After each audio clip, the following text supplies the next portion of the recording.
Hello, everyone. It's William here at Allegory Gallery. Thank you for joining us today. I hope you're having a good day. I want to first send some good energy out to some people. We're going to start out with that today. There have been a number of people today um, who have contacted me, or I've seen having some issues with pets, with homes. Um, I've been trying to help a very dear friend find plumbers today. Uh, it's been a lot for a lot of people. So please know we're sending out good energy to you all. One of our friends is having issues with their cat. If you're watching, I don't want to call anyone out, but if you are watching, please know we're thinking about you. And another friend is having some really hard times with one of their dogs, so we're thinking about you. And hopefully, we'll get some plumbers out to our friend who needs them. Um, it's been a really rough day for some people, and we're sorry to hear that. And we are here for you as much as we possibly can be. If you need something, please let us know. Leslie's here. Hello, Leslie. Thank you for joining us. I don't know if anyone's out there yet. I'm kind of a little late and I didn't get a chance to post this earlier because I have been trying to find help for people. And I've spent the last hour and a half um, trying to dig up any information I can for people and contacting people and trying to see if there's anything we can do to help. So, yeah, it's been difficult. Uh, so we are yeah, anyway, I hope you're all doing okay. Those of you who are out there, hello, Norma. Thank you for joining us. Um, yeah, I hope everyone else is doing okay. It's a hard one for some people, obviously, today. And I hope those people are okay as well, or will be okay. I hope all the pets are okay. It's really scary. It's really scary when things like that happen. I know that anytime anything happens to any of our pets, um, there's nothing else I can think about, honestly. It just doesn't, my brain doesn't function that way. It kind of stops. Um, Norma says, good thoughts to all who are having difficulty today. Yes, thank you. It is we know a number of people, and I've seen a number of posts today with people having issues. Um, it's a hard one out there for some people. So I am thankful to not be having too hard of a day. It's always stressful in the life of a small business, but today is one of the lesser stressful days. Um, so, like I said, if you're out there and you're one of our friends that are having issues today, um, we're sending good energy. And when I say that, I like, you know, sending good energy and all that, like I literally stop my day and pause everything I'm doing and put intention into sending that energy when I say that. I did that for a few people earlier today, for their pets and for our friend. So, yeah, we mean it. And I know some people don't believe in that. Some people believe in prayer. Okay. It's like me taking the time to pray for you, but in my way. And so um, I hope you're okay out there, y'all. Len is here. Hello. Thank you for being here. I hope you're doing okay. Um, Susan is here, just joined in. Hello, Susan. Thank you for being here. Starting to get some of our friends floating in now. Um, yeah, it's been quite the day. I think Andrew is resting right now, but he also may be awake. I don't know. He is uh I let Barnaby into the room with him. Barnaby asked to go in because when he can't go downstairs, and I was cleaning up downstairs a little bit, and you know, we have a shower and toilet down there. I was trying to clean some stuff, and whenever I use bleach or cleaning stuff, I don't like him to go down there until I know it's all cleared up. And and don't want him breathing those fumes, especially with his asthma. And anyway, so he couldn't go downstairs. And so I let him up in the bedroom because he wanted to go up in there and rest, I think. So Gilbert is in there right now with Andrew, and then Barnaby just went in. So hopefully they won't wake him up because he did not get to sleep until I think about 3 o'clock this afternoon. He finally laid down. He was up all night. He's like, I am delirious.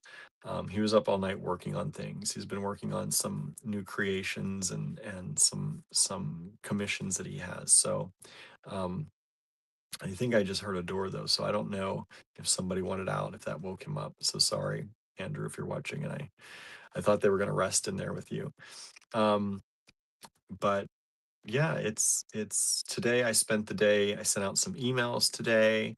Um, and we launched the AG Bead Fam challenge. If you didn't see that, so a lot of people have been asking us if we would extend or do another calendar for Bead in the New Year. And Bead in the New Year is pretty exclusively a January thing, and it has been for the past, I think we've done it for at least the past 6 or 7 years. And so we thought about it, but we didn't really want to do a calendar again, an entire monthly calendar. I think it kind of takes away a little bit from the January calendar. Not everyone has done everything in January, so you can still use those prompts. If you have used them all and you've done them all, which I don't know if we've had anyone who's done them all yet. Um, but you can also, some people are combining them. So you combine two prompts or three prompts into one to figure out a new way to use them. Um, and that works too. But we've been talking about it, and we are going to, for the rest of 2026, we are going to give you a weekly prompt, and we're calling that the AG Bead Fam Challenge. And so it's a little bit different. It's a little more laid back. It's only one a week. This week's is to use a heart somewhere in your design. Um, and the background I used for the flyer, the board, or the post, or the banner, I guess the banner is the word I'm looking for. The banner was from a heart, a wire wrapped heart that Jen Tushon did with us. There is a tutorial on YouTube where she taught how to do a wire wrapped heart. And so um, we tagged her in that as well and posted about that heart. And so if you want to learn how to do some wire work, wire wrapping, which I think is a prompt for Beat in the New Year, or was a prompt for Beat in the New Year. I think there was a wire wrapping prompt. You can go in and check that out as well. I put links to it, I think, on all the banners, so you can jump over to YouTube. I also think that's why some people may not have heard that we're doing this yet today, because I did put links to YouTube in the talk for all these banners, and sometimes Facebook hates that. All the time, Facebook hates that, actually. Um, Andrew has literally seen on his posts, like in the profession, they call it the professional dashboard on Facebook. You can see how your posts are doing and if things are being limited. And at one point, because he put a link somewhere else in the comments of one of his posts, it flat out told him that post was being not shown and to other people as much. It was being suppressed, pretty much. They didn't use that word. I forget the word they used, but they flat out said it. So if you thought or you weren't sure if adding a link in the comments of a post, you definitely can't put it in the in the main talking part of the post, but a lot of people say link below or link in comments, or they just put the link in the comments. That also does it, because Andrew found out, because it told him on his page that post was not being seen by as many people, and the reason was there was a link in the comments, and that link went outside of Facebook. Um, So I did put links to YouTube, and so you may not have seen that, but check that out. If you missed that tutorial with Jen, it's a fun one to do. It would be a great thing to do for Valentine's Day if you wanted to make some hearts or learn how to make some hearts using wire wrapping. Um, the comments or the description on the YouTube video generally always has the materials that we use. So go down into the description and you'll see the materials used for that video and see if you have those around. Um, It'll give you the gauges of the wire and all that she used and the tools that we used in the video. And then you can watch the video and play along if you want to. If you missed any of Jen's tutorials, if you have no idea what I'm talking about, because you're newer to us, we did a whole YouTube series for about a year and a half or more, where our friend Jen did a series with us called Saturday Morning Tutorials. And every Saturday morning, pretty much every one, we missed one, had to do one or two on Sundays and things like that. But pretty much every Saturday, we launched a new video by Jen for about a year and a half. And they're really good. They're mostly, Jen is a wire wrapper mostly, so they're mostly wire wrapping projects, but also she teaches how to make ear wires or how to make your own jump rings. There are a few kind of those finding essentials that she did, and you can check those out. They're really good videos. They are long in some cases because we didn't do cutaways very often. I would do cutaways if a process happened quite a lot, like if it's a real intense wire wrapping project, we would cut away and come back.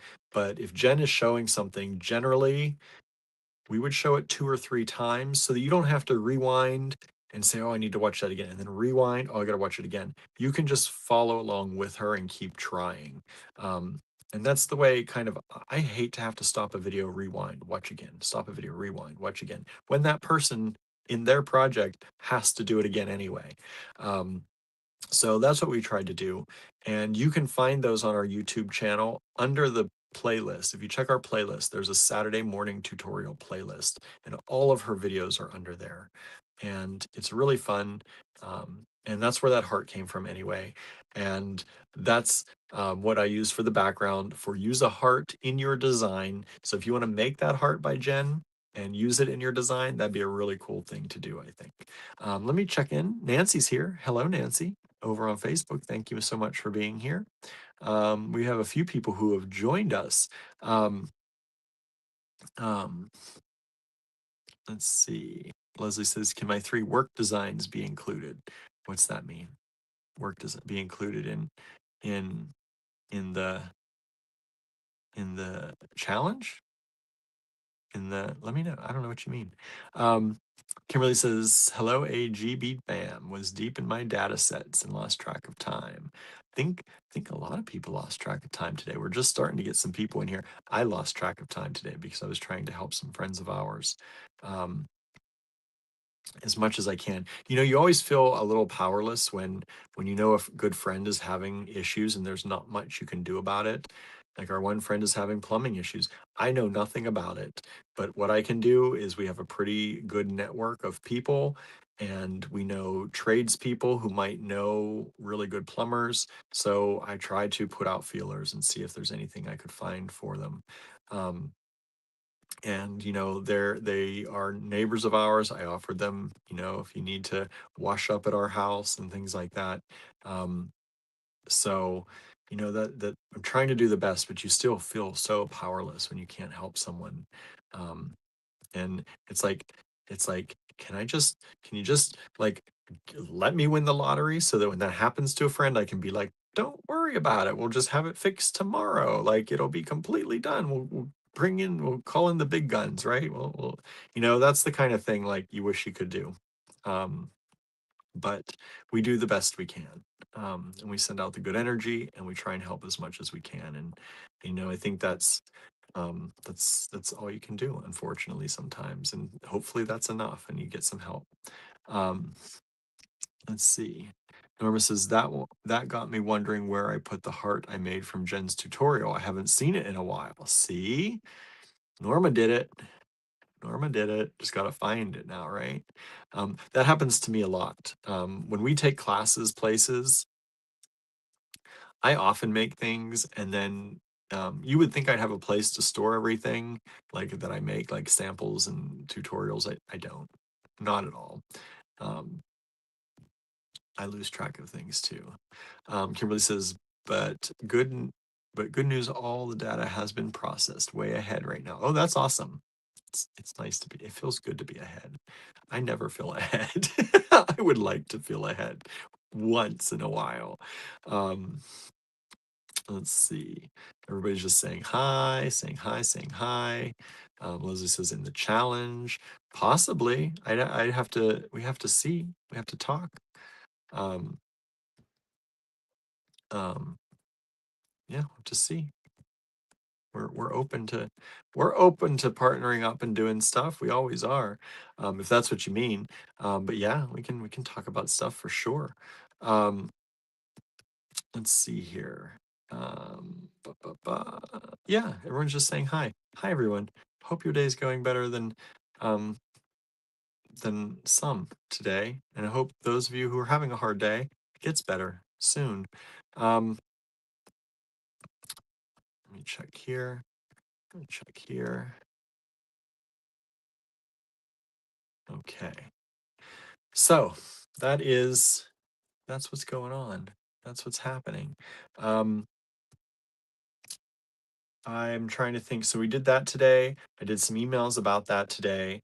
I also put out the email again, in the email again about our Italian strands, because I think a lot of people didn't see some of the Italian strands that we brought back from Italy, from Venice, that we hand chose, hand selected, searched out using the most broken Italian um, and broken English on the other side, and negotiated for some beautiful beads. So if you didn't see that, check out our beautiful Italian beads at allegorygallery.com.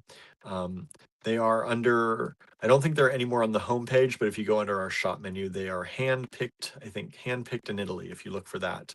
Our shop menu is alphabetical, but it's not under I for Italy. Should be. It's not hand-picked for Italy. And so you can check those out. Teresa's with us. Hello, Teresa. Thank you for being here. How's everybody? How's everybody out there today? Um, I hope y'all are doing well, doing good. I see Marianne's out there as well. Did I say hi? Did I miss Marianne? Says hi, I just got home. I did miss you. So hello. Hello, Marianne. Thanks for being here. I practically just got home too, just a little bit before this. Um, yeah. And then I started getting ready for the live and I couldn't find my juice water. I was looking all over. I went out to the car thinking I left it in the car. I didn't want it to freeze because I couldn't remember how full it was. I didn't want it to freeze and like explode all over the car. You know, when that happens, it's terrible. Um, and then I found it. I put it in the living room. I forgot entirely that I was even in the living room after I got home. But I went in there and sat down for a second and then got right back up and started doing things and forgot that I took it in there. So that's kind of my day. It's been a lot of running around back and forth. I went up to the cottage, did a little bit of shipping, did a little bit of the pellet stove had run out, so I cleaned it out and then I refilled it and got it restarted. I looked for some things for the live. I dug through the cottage for more great things for the live. A lot of the things we have in the live today have never before been seen. At least I don't think so. Uh, so we're gonna have some fun tonight. I don't know if I have enough bags. We're gonna see if I have enough bags. It's always bags are always the issue. Um, let's see here. Marianne says the good part of my day was driving home in daylight. Yay! Oh, yeah. It's so nice that the daylight's lasting a little longer. I can't wait till we go into daylight savings. Y'all know I like that. Or daylight saving. Every time I say daylight savings, somebody make sure to let me know that it is daylight saving without an S. So daylight saving time. Um, y'all know I like that. Sorry, I know some of you hate it, but I love it. And I can't wait till it comes back. Because then it's going to feel so good because I'm not going to be driving home in the dark anymore. Um, coming home for the live in the dark all the time. It's so nice. Um, Kimberly says, spring forward is the worst. It's my favorite. It is my favorite. I love it. Sorry, Kimberly. Sorry for those of you who hate it. I love it. I can't wait for it to be lighter, longer. And I know it's just a shift in the day, but for me, I am an evening person. And to have that extra daylight in the evening, the morning, I don't care what happens. Doesn't matter to me. I'm not a morning person. It's pretty much light anytime I wake up in the morning. So it doesn't really affect me. It's the evening. It's to not drive home in the dark, to not worry about hitting deer when I'm coming home from the cottage every night for the live. Um, it's all that kind of good stuff. I love it. Um, let's see here. Anne's here. Hello, Anne. Kimberly says, I like that it is lighter longer. I just hate waking an hour earlier. Yeah, that I can understand. But like I said, um, I I I don't wake up early. And thankfully I have a life where I can do that. We have built this life so that I can do that. It makes it I make it sound like we built this life just so I don't have to wake up early. Um, it's kind of one of the reasons I've always wanted to work for myself, is so that I can have my own hours. But I still feel guilty. I still make myself feel that guilt for not waking up in early morning. Um, Teresa says, I like daylight saving time. Me too.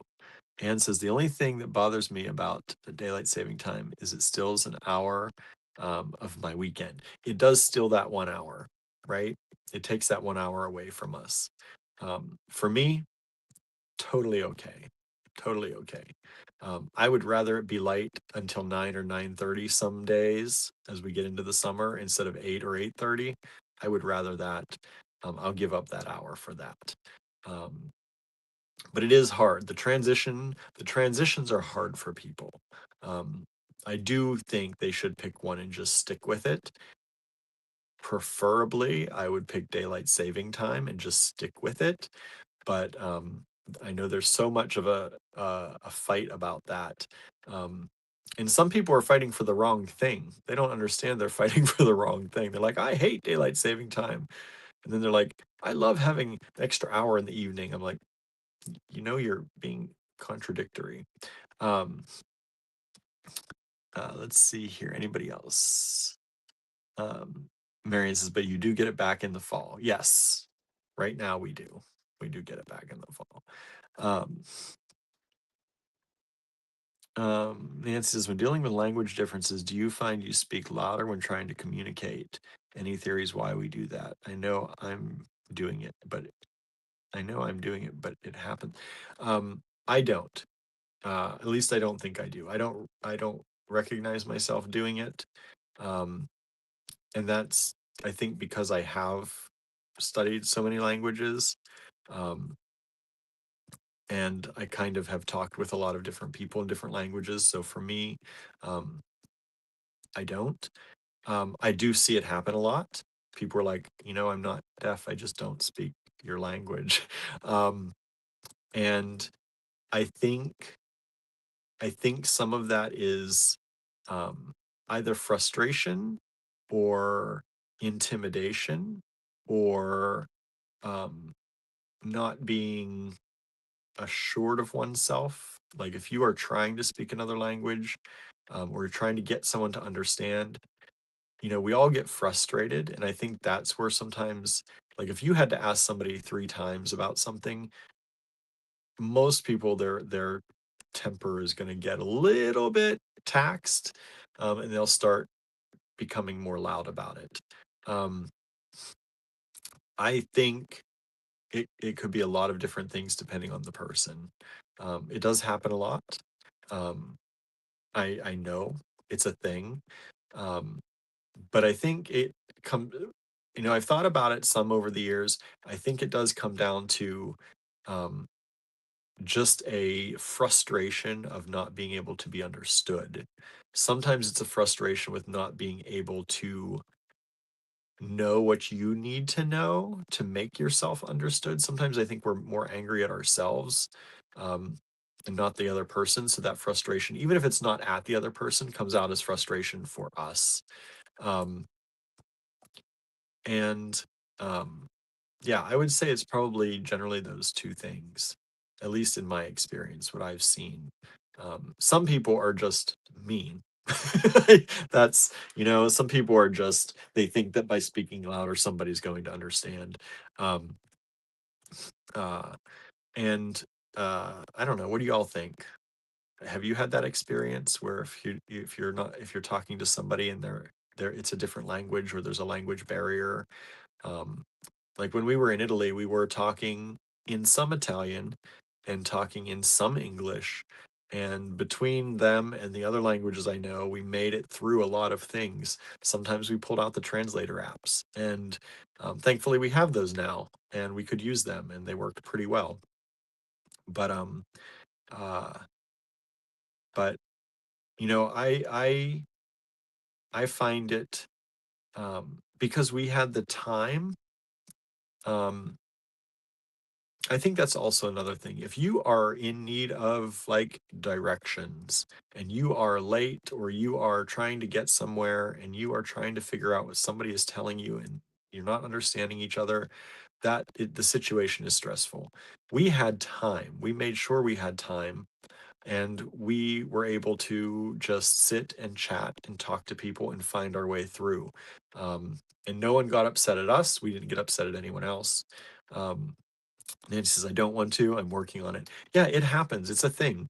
And I don't think it's necessarily a bad thing, but I think it comes from a frustration of ignorance. And I don't mean that in a negative way, like in a mean way. It's just you're ignorant of each other's language and grammar, and um, you don't know it. So um, when you don't know it and you can't make yourself be understood, it's also one of those things. It's one of the reasons I started my William Tries things, is because as adults, we get so good at what we do that when we are faced with something we don't know how to do, we often get very frustrated and give up very quickly. And we are used to speaking whatever we speak with whomever we speak through most of our day. And when you are confronted with somebody who can't understand that, or you can't understand, and you need to talk with them for any reason, we get frustrated as adults very quickly, when we can't get right to what we're doing the normal way. Um, and we see it I see it in language, being somebody who loves language and study language. I see it as an artist for even myself. When I try something new, I get very frustrated with myself very quickly, and I'm working on that throughout the years. I'm getting better at it.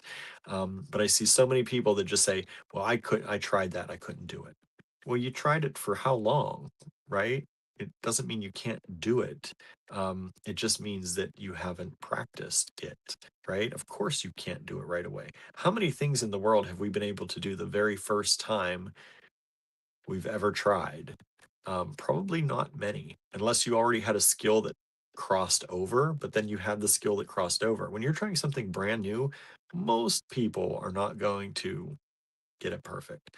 Um, Even very talented artists that I know, will tell me, like, when they drew for the first time, it wasn't great. They had to learn shadowing, they had to learn light, um, and language is no different. But I do think people, when confronted with something that is not in their wheelhouse and they have to make it work, it's frustrating. Nan says, thank you for your insight. I think I do it because I suffered severe communication and gaslighting in my previous 38-year marriage nightmare. Maybe. But I mean, I'm not going to say what it is for you, but I think it can be much more basic than that. I think it can just be a frustration um, of not being able to be understood.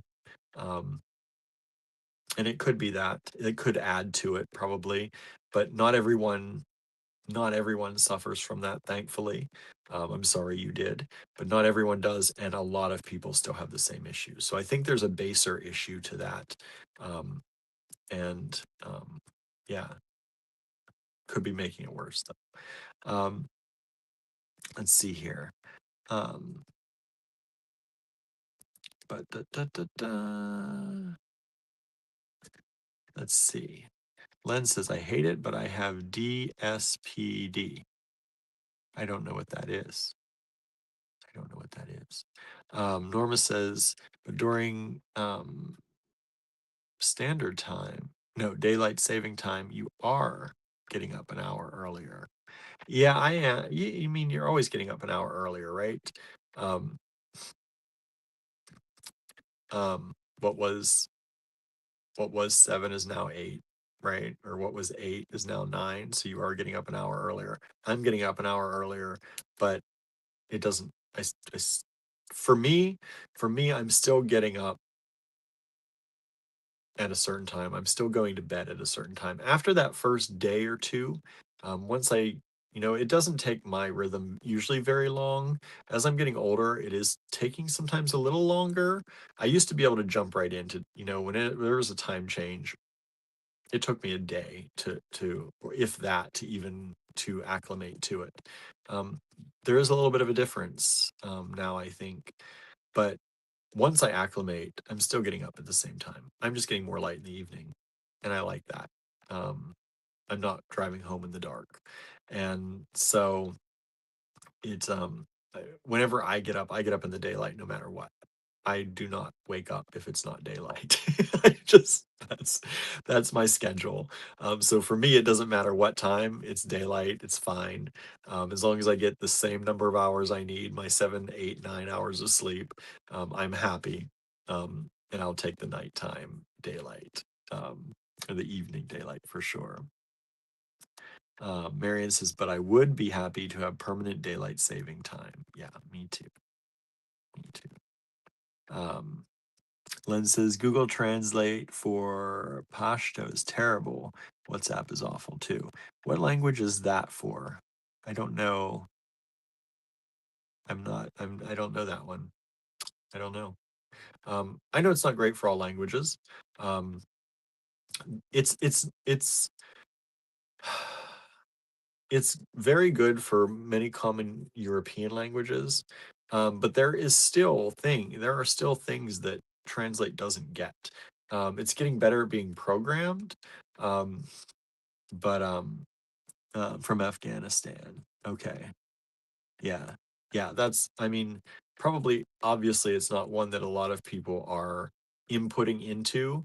If it's controlled by AI right now, it's probably not as huge of a language model that they're getting from, as far as um, what this means and how it translates. Translation is such a difficult thing.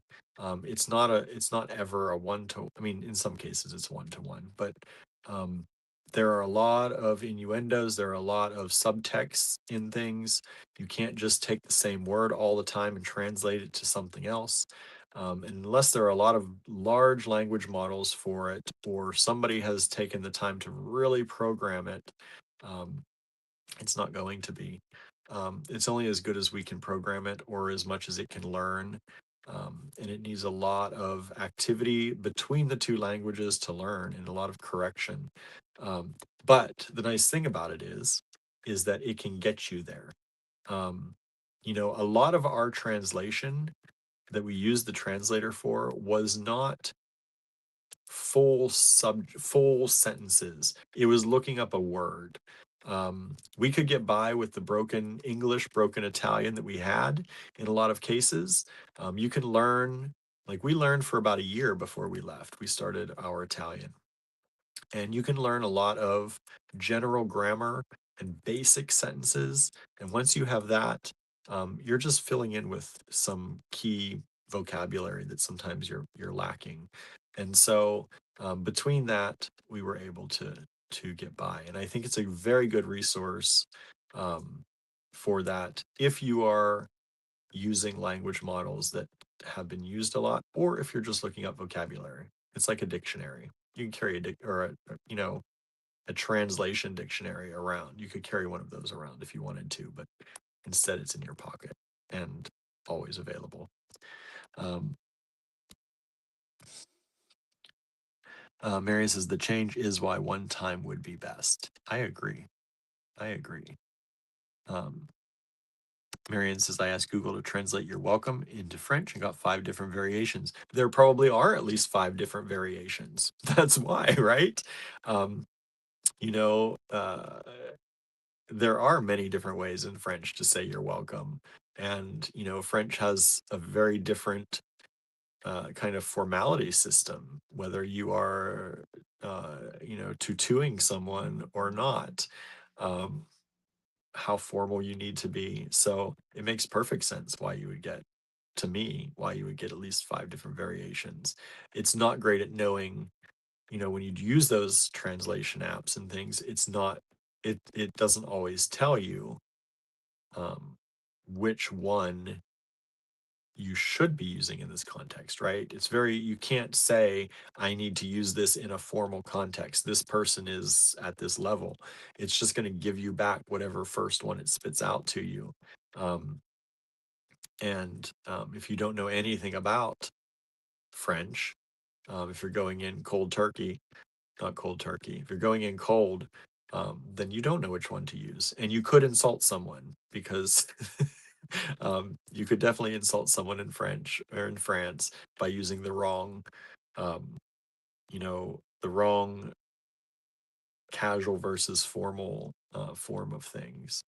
Um, Len says there's a French grammar contest every year. That they love that they're intricate. They brag. Yes, they do. There is. I mean, France is one of I don't know. I don't know if it is one of the strictest, um, but they have.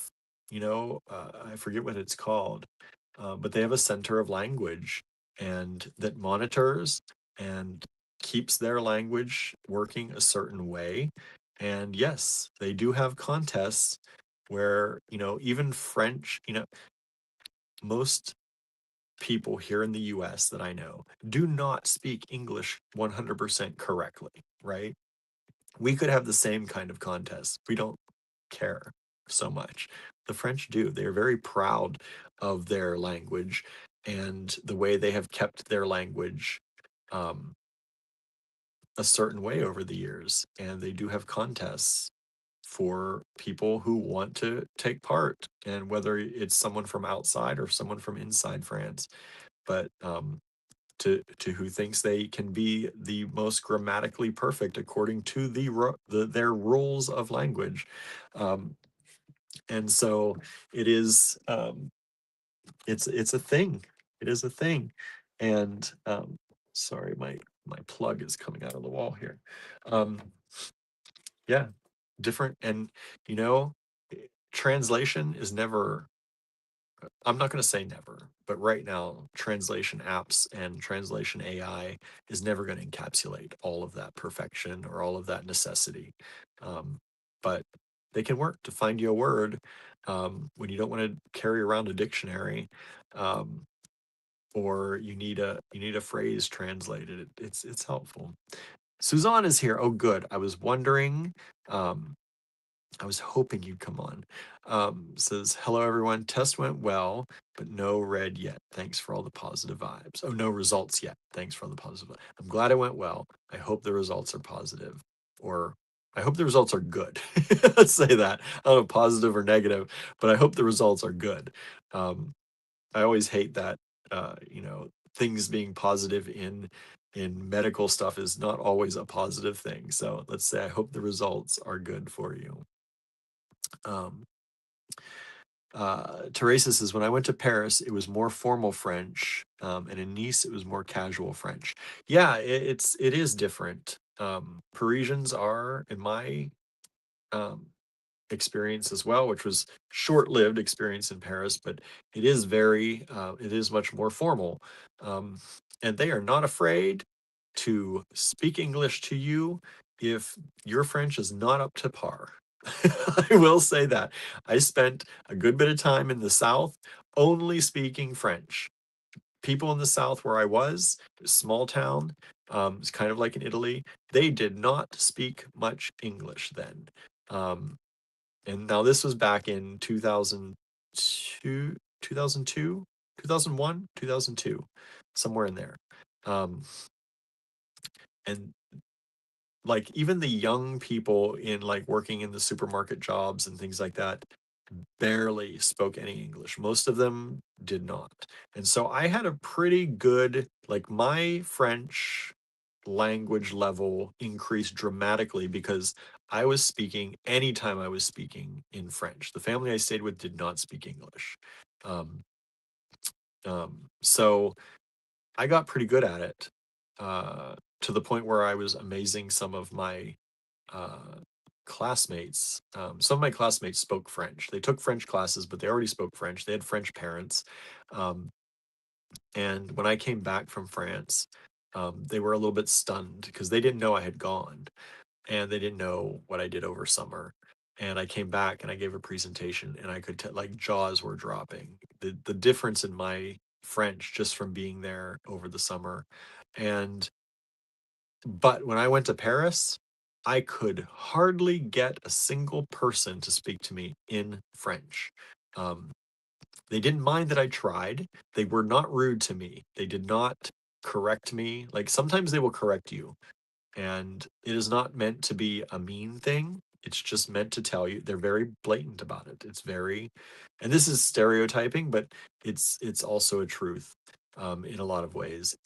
They will correct you sometimes. I was corrected, and in other towns, not so much in Paris, but they will correct you just because they want to help you.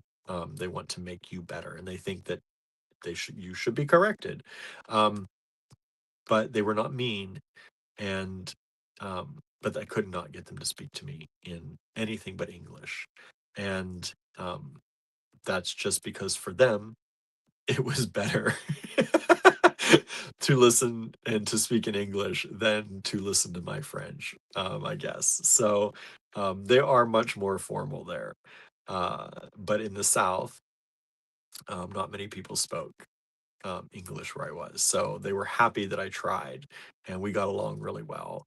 Um, in my, uh, they still laughed at my accent sometimes, and when they tried to speak English, we had a good time talking about each other's accents. But um, I had a good time in France, and not a single person was really rude to me. So that was really nice. Um, Marion says French taught outside of France usually uses Parisian French. Yes, yes. Um, it's just like, a lot of English spoken outside of the US is taught as like UK, England English, the UK English, um, rather than US English. Um, Len says Toulouse was my favorite. People much nicer than other places. Yeah, I didn't find anyone. I had a really good experience. No one was mean. I kind of was maybe insulated a little bit because I was with the family I was with, and they spoke French, and they were retired doctors and well respected. And but I mean, even for people who didn't know that, anytime they'd introduce me, people were exceptionally nice. Um, but yeah, I didn't have any issues, and we really had no issues in Italy either. The fact that we generally tried to speak Italian wherever we go, even if it was broken. Some people were like, maybe let's just speak in English because that's we're trying to order and we're trying to move through the line. But no one was rude or mean or anything like that in any of the countries that I've been to. Um, oh, my thing popped up here. Susie's here. Hello, Susie. Thanks for joining us. Um, yeah, so that's anyway. How do we get into all that? I don't know. Talking about stuff. We never know what we're going to get into here. Um, I didn't really eat anything today. I kind of feel like I'm starting to break out. I hope not. Um, Now I'm trying to think. Did I eat something? I don't think so. We had I ran to Walmart yesterday after pottery, um, which we try not to shop there as much as we can, but it's the only thing opened after pottery right now because our grocery store closes a little bit early in the winter. And so I ran and got some pizzas. Um, Andrew had made I was talking about those kind of dumpling dough balls the day before. So I got some veggies so we could add that and kind of expand that if we wanted to. And then I picked up um uh these stuffed gnocchi. Um and I was talking about this the other day. Walmart has this brand called Better Goods now. It's kind of a higher, like they have their, I forget what their other brand is called. Um, Great Value, I think. And now they have one called Better Goods, and it's the higher end brand, but it's not that expensive. Um, like the pizzas are imported from Italy. They're like made in Italy. And they're fresh ingredient. They have like 5 ingredients. And yeah, great value. Thank you, Marianne. Um, yeah, and they're actually really good. I hate to say it because I don't want to give them any more credit for anything because they're kind of terrible as far as a company, but um, and what they do to small businesses and small towns and all that. But all that aside, the food has actually been really good, and they have these stuffed gnocchi that are um, spinach and cheese stuffed gnocchi, and so we have that, and maybe that's what we're gonna make tonight. I got some pasta sauce, and we might do that for tonight because the pizzas are gone, or maybe we'll have Andrew's leftovers with some extra veggies and stuff. We'll see. I think I hear him moving around out there, so he might be starting to get up and around. Um, let's see. Teresa says the family I stayed with in Nice was wonderful. That's good. My family that I stayed with was amazing. Um, they were amazing, and I feel bad that we lost touch.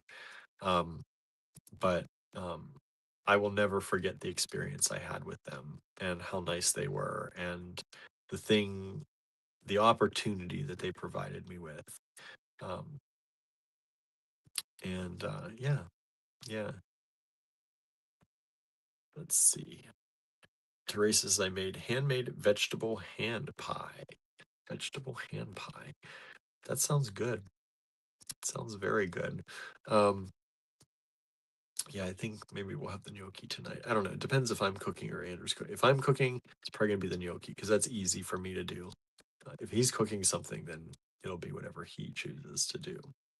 Um, but yeah, um, that's what's going on in the world right now.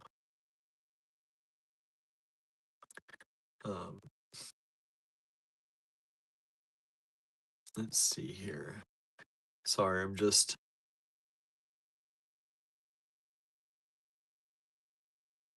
okay. I'm getting some. I've been asking people for our friend who had the water issues today. What's going? Asking them for all this stuff, and the now some more people are writing to me, so I will work on that after the live. But um, yeah, there's a lot going on for people today, so I'm sorry for all of you who are having a rough day or rough week. Um, Norma says, let's see here. Norma says, I didn't realize that about the pizzas. I'll have to try one. I'm often stuck with Walmart in my small town. A subpar Kroger is the only other choice, or an 8 mile drive to Lexington. Yeah, they are. Um, you know, I don't like them because of, politics and what they do to small towns, and they run small businesses out of business and then they take over. Like it's a whole thing. And I know that. But for a lot of people, it's what we've got right now. And like for us, after a certain hour, it's all we've got. And as you know, we're often working until the late hours. So we do often end up there. And uh and so for them to have at least some options that are good. Like these pizzas are from Italy. They're $6.97, um, which that is an exceptionally, I think, inexpensive pizza. I hope they stay the same. I hope it's not like they're going to be this for a while and then they're just going to raise all their prices on this stuff, which will probably happen. But right now, the pizzas are $6.97, and they are like no preservatives, um, imported from Italy in some of the pizzas cases, and they're really really good. You put them in the oven for 14 minutes, perfect. They're delightful. They really hit the spot, and they have 3 different kinds of veggie ones. They have a vegetable one, they have a mushroom and truffle one, and they have a margarita pizza.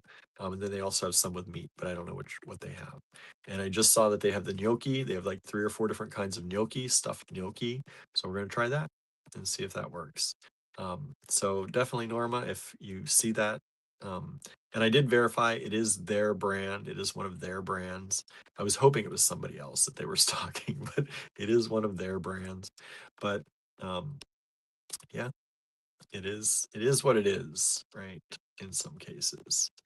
Um, Lynn says, got to go from the diner on the way home from the vet. Country fried steak, mashed potatoes, coleslaw, and mincemeat pie. That's a lot. That seems like that. I mean, it all sounds good. I miss country fried steak and country fried chicken. I miss it so much. Because I used to love it. There was a place in North Carolina, and I forget the name, that we would stop, and they had the best country fried chicken. And I like the servings were like this big. You could go there, and we wouldn't have to eat for the entire trip home. Like it was so good.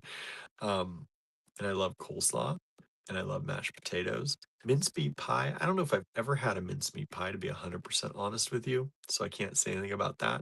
The rest sounds delightful. Um, and diner food, there's just something about it. I love some diner food. Suzanne says, and it's carnival traffic here. Yeah, you're gonna have carnival traffic for a while now, huh? It's probably gonna get wild this weekend for you, isn't it? Um, Does it get wilder the weekend before or the weekend after? Because next week is actual Mardi Gras, right? So is it? I'm guessing it's this weekend. This is the wild weekend. Um, Norma says, "Yeah, I generally despise Walmart, yet I shop there often. Sadly, yeah, we don't have much of a choice. Like we can hate it as much as we want, but um, in a lot of cases, it's hard. We do try and support our Giant Eagle. They are a family owned Giant Eagle. They're not part of the corporate owned ones. And so we do try and support them as much as we can. Um, but like I said, they close earlier in the winter. They're closed by I think 8, and my class doesn't let out until 8:30. And even on a normal day, it's like if I don't get there before the live, there's nothing you can't go after. Um, so yeah, it's that I don't even want to say love hate. It's kind of like a tolerate hate relationship. But we do get stuck that way, right? It's not perfect, but it's what we've got. Um, and you know what? I'm not going to defend them at all. But they do have things that we need sometimes, and it's better to have it than not. Um, uh, Marion says, I love mincemeat pie or tarts. Nice. Lynn says it was $12. Would have been less, but restaurant tax here is insane. $12 for all that food, though, is not bad. Um, like we had the pizzas last night. That was like $13 for 2 pizzas. We make 2, we split them, share each half and half, and that's what we ate. So that was $13 for 2 people, which is nice, or maybe 14, closer to $14 for 2 people. Um, so $12, and that's not as much food probably as what you had. It sounds like a nice serving of food, which is delightful. Probably had leftovers, I'm guessing. Um, Suzanne says Tuesday is Mardi Gras. It'll be bad traffic and a lot of drunk people until Tuesday night. So it clears out pretty much after that. That's good. I mean, not good that it happens, but at least it clears out pretty quickly. Doesn't last through the next weekend, hopefully. Suzanne says the newspaper calls Thursday to Tuesday deep gras. Oh boy. Oh boy. Teresa says, yes, Walmart is trying to bring in better quality food and other items to bring people in. I am with you, William. I do not like what they stand for and do to towns. Yeah, it's the reason why we don't have small businesses in towns, because they come in and they run them out, and then they can price things whatever they want. But that's typical of most big corporations. It's not just them. They didn't invent that, uh, but it's what we allow to happen. So we try and shop small whenever we can for anything we can, but sometimes you can't. Sometimes you need something they don't have. Sometimes you can't afford something. It's a thing, and I'm not going to criticize anyone for having to shop there, including myself. I need to be kinder to myself because sometimes we just have to. Um, but we all try to do the best we can. And with that in mind, you shop, you put your dollar where you can, and you use as much of that, the strength of what you've got when you can, right? Where you can. That's all you can do. Um, Len says that if they aren't making enough money, they close the store and there's nothing left. Yes, that is another thing that them, along with many other corporations, do. We've seen it in big department stores. You know, anything they're not making enough, they just close up, and then they're left in kind of a dead area. There is nothing for people, and that's what makes it very hard. Um, and we can say, well, everybody did it themselves because they didn't shop small, but it is very hard. We are in a system that uh, makes it hard for working people to afford things. Um, you know, and they talk about, and say, don't drink that cappuccino, don't get that latte. That's not the problem. It's not the problem, if you ask me. Um, it is a bigger systemic problem. Um, and we are just all trying to do the best we can. At least the people that I try and surround myself with, that's, we're just trying to do the best we can. And when we can support small, we do. And when we're unable to do that, we do what we have to do. And I don't think anybody should be too hard on themselves for having to do that. I know many people who are, we know many people who are retired, who have a fixed income. Our income fluctuates vastly from day to day sometimes. And so, some days there's like, okay, we're going to the grocery store, and then there's some days it's like we're going to Dollar General, we're going to buy beans on the shelf. Um, so it's you can't knock anybody for what they have to do. And whether we like these giant corporations or not, they are what we have created. And y'all know how it is. But I just don't want anybody to have any feelings like that I never look down on people for what they have to do, and we don't want that to come across in the things that we talk about, because we're there too. We go to Walmart. Um, we are not we are not immune from having to go there sometimes, especially because we live in a small town. And um, if you run out of toilet paper and you didn't realize, and it's after 8 o'clock, um, it's pretty much where you're going. So yeah, it's one of those things. Anyway, um, yeah, not to get depressing. It's not really. It's just life and how it is sometimes. And there's a lot of things in the world that you can look at as bad, but there's a lot of good things too, and we are surrounded by a lot of goodness. Um, and I'm so thankful for that. And we tend to the the bad things are easy to focus on sometimes, I think. Um, but I think it's important that we fixate on good things too.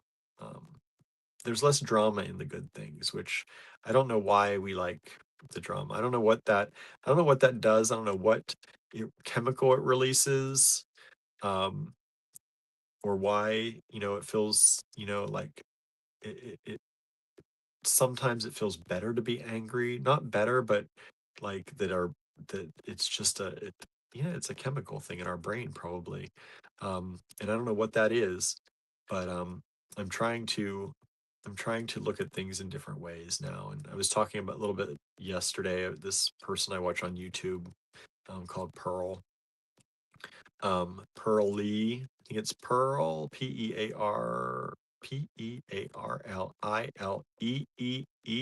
I think there's three E's. It's one of those things that um, it's one of those screen names. I'm like, how many E's? Some people do that, and I know they're doing it because they have to set themselves apart from other screen names. But I'm like, I can never tell anybody how many there are. Anyway, she's kind of fun. Um, I don't know if I could be around her a lot because she is, um, she's a, she's very boisterous and she's very energetic and and I don't know that I have that kind of energy.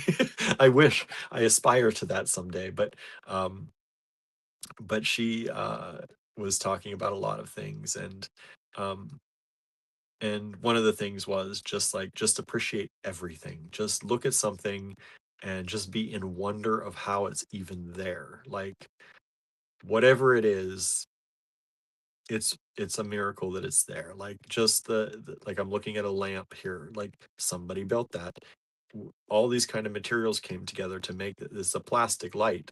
It's like, okay, well, somebody discovered light, somebody discovered electricity, somebody discovered plastic, somebody, like, there's just so many things that it's kind of amazing that this thing is sitting in my on my desk because I have no idea.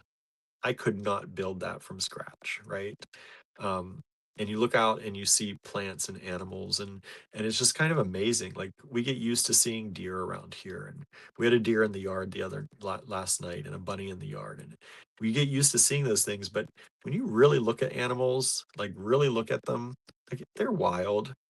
Like, it's just amazing, kind of like all different kinds of features, all different kinds of builds. Like, it's just kind of wild to me. So, trying to look at things like that and just in a positive light, that there are so many things to be in awe of and to be amazed by and, to be interested in. Um, and a lot of times we just get set in our ways and we don't find things interesting. Bambi and Thumper, says Andrew. Yeah, we had Bambi and Thumper outside. Norma says, sometimes you just need to make the best compromises you can. Yeah, sometimes you have to. And I'm not going to fault anybody for doing what they have to do. Um, but also, we try and do the best we can, right? And if we find ourselves going too negative, which I do sometimes, I 100% know. I've been in a little bit of a negative state lately because I've been worn out a little bit and just been, I feel like, frayed. I'm feeling better today. Probably you can tell a little bit better yesterday, a little bit better today, a little bit by little bit. Um, but there's a lot. And the other thing that this Pearl was talking about, um, dealing with artwork and dealing with things that we make. And I was listening to this just before I went to my pottery class, and I tried to let it help me in pottery, but I wasn't quite there yet.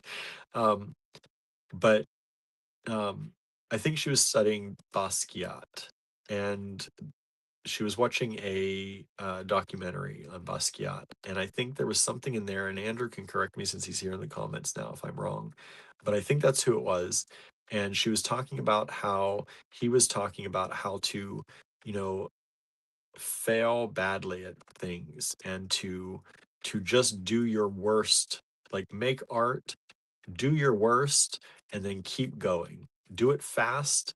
Um, do a lot of it and get over yourself, pretty much is what the idea was.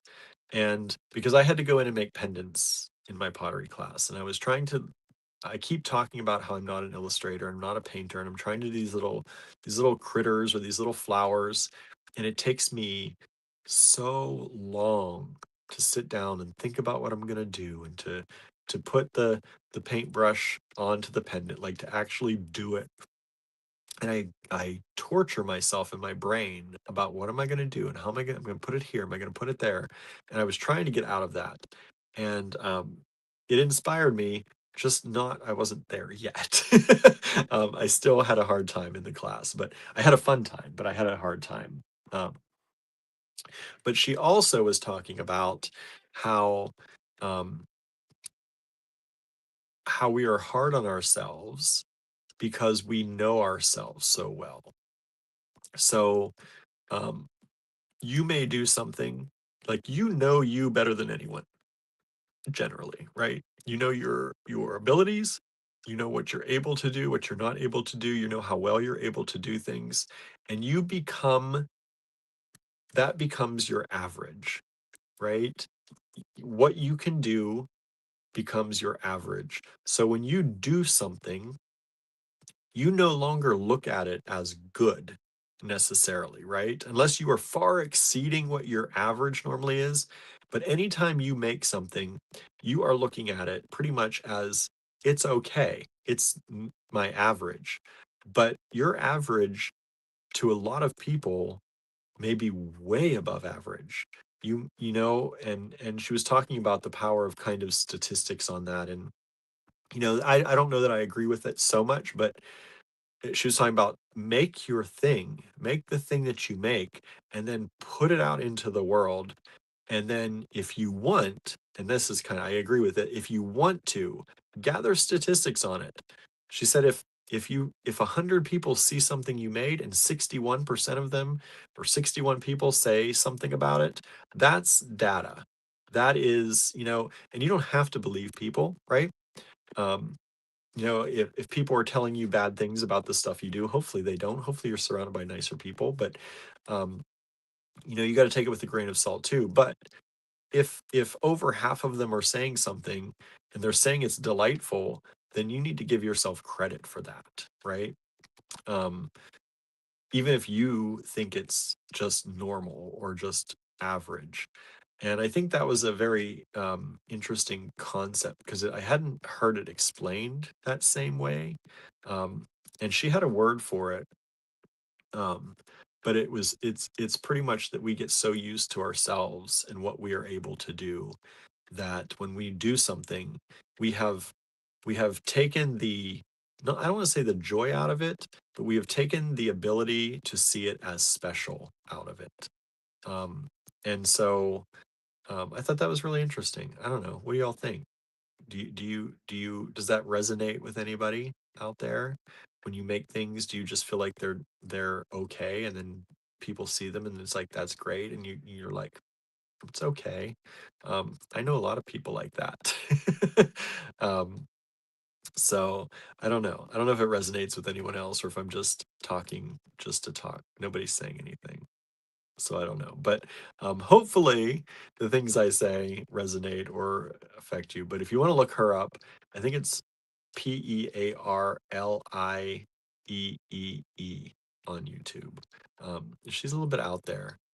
Like I said, like she's like she will just go up to people at a restaurant or like a casual like coffee shop or and she will just ask people if um if she can sit with them because we often in our minds put up this thing where other people can be dangerous or other people can be you know um hurtful, and so she goes out of her way um to to um to push herself out of that zone. And she said she saw somebody the other day that had the same phone case as she had, and she's like, yeah, I saw them walk out of the store. I walked over to them and just said, hey, you've got the same phone case, nice to meet you. And then she's like, they just said hi and then they went their own way. Like, so she's a little bit like that, which is way outside of my wheelhouse. I could never. um but yeah, but she's fun. She's fun. Um yeah, just I don't agree with everything she says. I think Andrew said something here.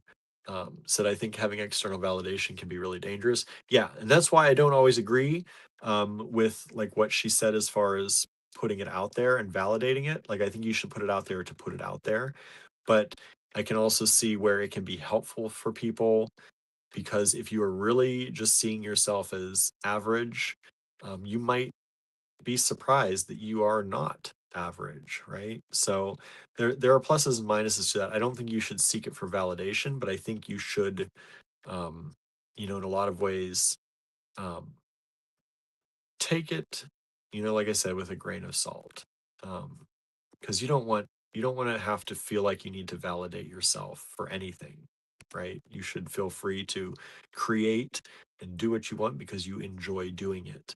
Um, but if you get a lot of people telling you you're great at something, stop telling them you're not, or stop telling them that you're just okay at it. Because chances are you're probably better than you think. You've just gotten used to yourself, and what you consider average. Hey, Anna, thanks for joining us. This is lurking, was meant to say. I'm lurking. Nice. um, Kimberly says, share a link to her channel. Would love to check it out. I'll try and share it. Yeah, if I remember to do it after, I'll share it on my timeline. I think she's fun. Teresa says, I feel that way at times. It always surprises me. Um, let's see. Oh, it always surprises me when people say something is great and I think it's meh. I know, right? And it really struck me because I'm like, it's right. We do only know ourselves and we know what we're capable of. But sometimes we're just so used to that and what we're able to do. Um, like, I'm pretty good with technology. I always have been. I spend time learning about it. I spend time with it. I can usually diagnose certain things really quickly, and I just don't understand that other people can't. And for me, fixing a tech problem in a few minutes is pretty normal. I can usually do it. If it takes longer, it frustrates me. But that becomes normal to me. And to other people, it's like miraculous. So there are things like that that I can relate to. And I started thinking about it and I was like, yeah, it kind of makes sense. Um, Andrew says, when I'm at craft schools, I do that. In normal life, not so much. Um, let's see here. Uh, Anna says, haha, I'm an introvert, so I'm not going to walk up to random people. I know. Um, she does. She does. And I think I can see how it can be helpful.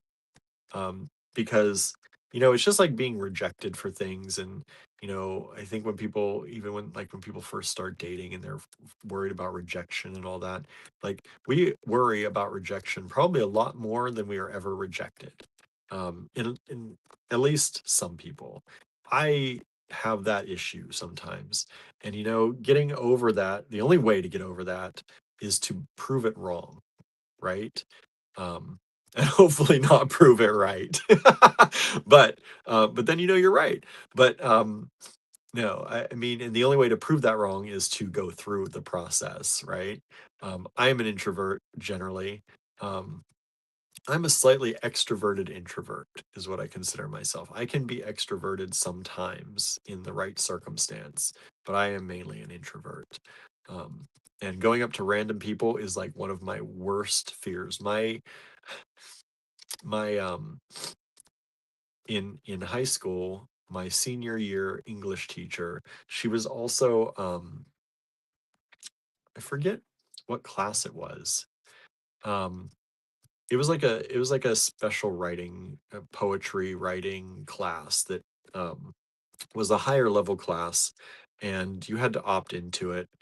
And uh, we wrote journal entries and things, and I had mentioned about that, and she gave me the homework of next time, like this weekend. I'd written in my journal, I think we were going to the mall or something this weekend, and she's like, your assignment is to just walk up to somebody out of nowhere and just say hi and try to strike up a conversation.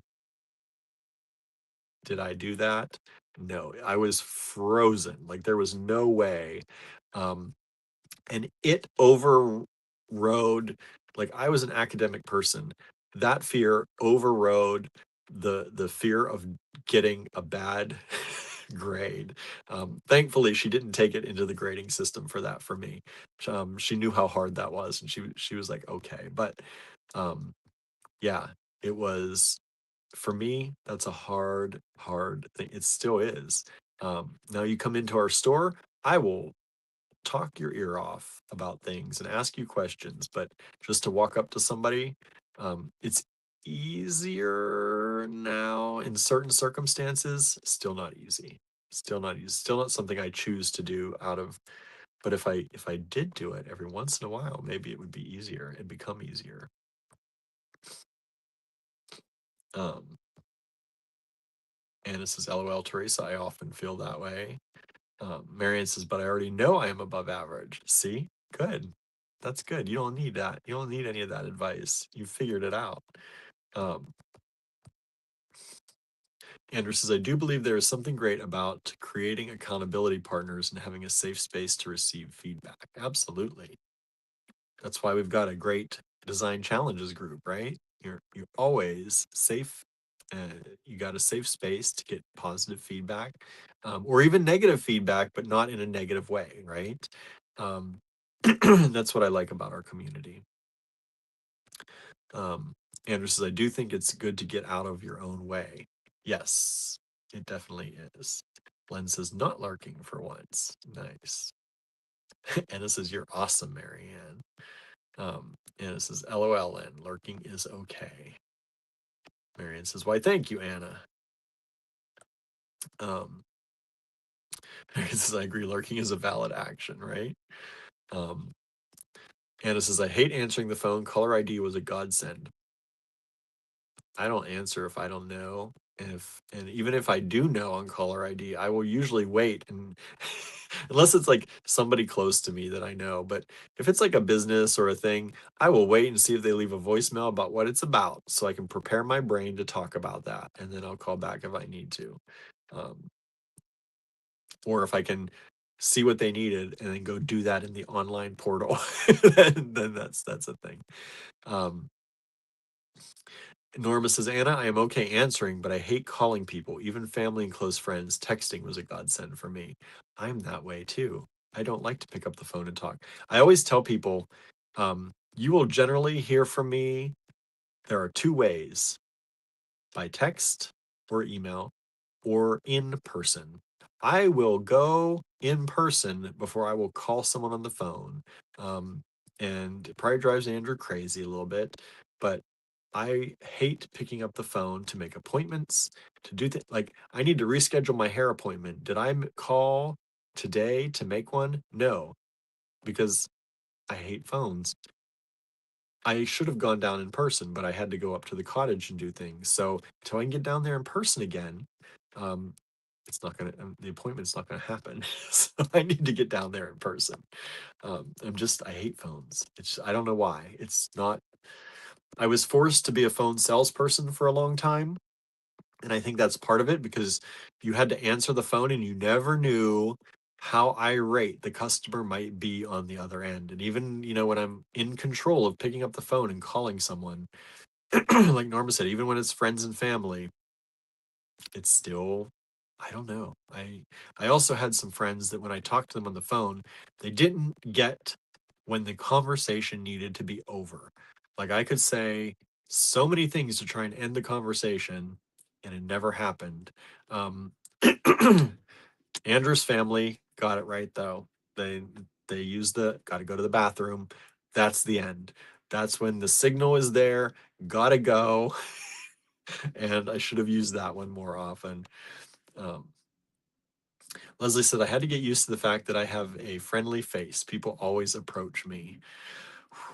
That's a hard one. That has to be a hard one. I mean, I don't mind people approaching me necessarily. I'm better if they approach me. Me approaching other people, no, no, no, no. Norma says, "I have to work up to calling for service appointments or anything like that. I don't know why it's such a big deal for me." I'm the same way, Norma.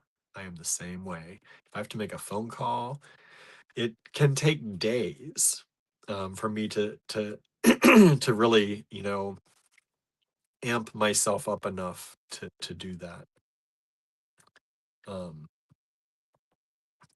Anna says, "Getting in front of a group, yikes. Calling people, especially cold calling, is the pits." Yeah. I don't even mind getting up in front of groups sometimes. Um, um, yeah. I took public speaking classes in college to specifically try to get over my fear of that. And I'm not so bad with that. And I think also doing these lives helps because I don't always know who's going to be on the other end or what they're going to do or say. Luckily, I can ban people if I need to.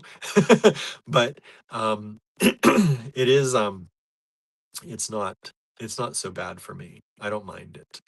But cold calling, I definitely mind it. I used to work for Bloomingdale's, and Bloomingdale's would every once in a while hand you this giant book of phone numbers. And you had to take an hour to 2 hours out of your day for like every week, um, or for a week long thing. And you had to call these people and tell them that there was a sale running. Some of them were your clients. Like I worked in a higher end part of Bloomingdale's where you would keep, I wasn't in the high end designer level, but I was one below. And it was more of a designer ready to wear level. And you could have clients and you would have people that came back to you. That was the goal.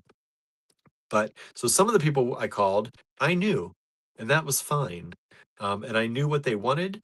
I knew when they wanted to let them know about sales. But some of the people, they would just have you call random people that may have stopped into a Bloomingdale's someday, and you had to call them and tell them there's a sale going on. And sometimes people were not nice on the other end of those calls because they're like, I don't care. Like, I will come when I want to come.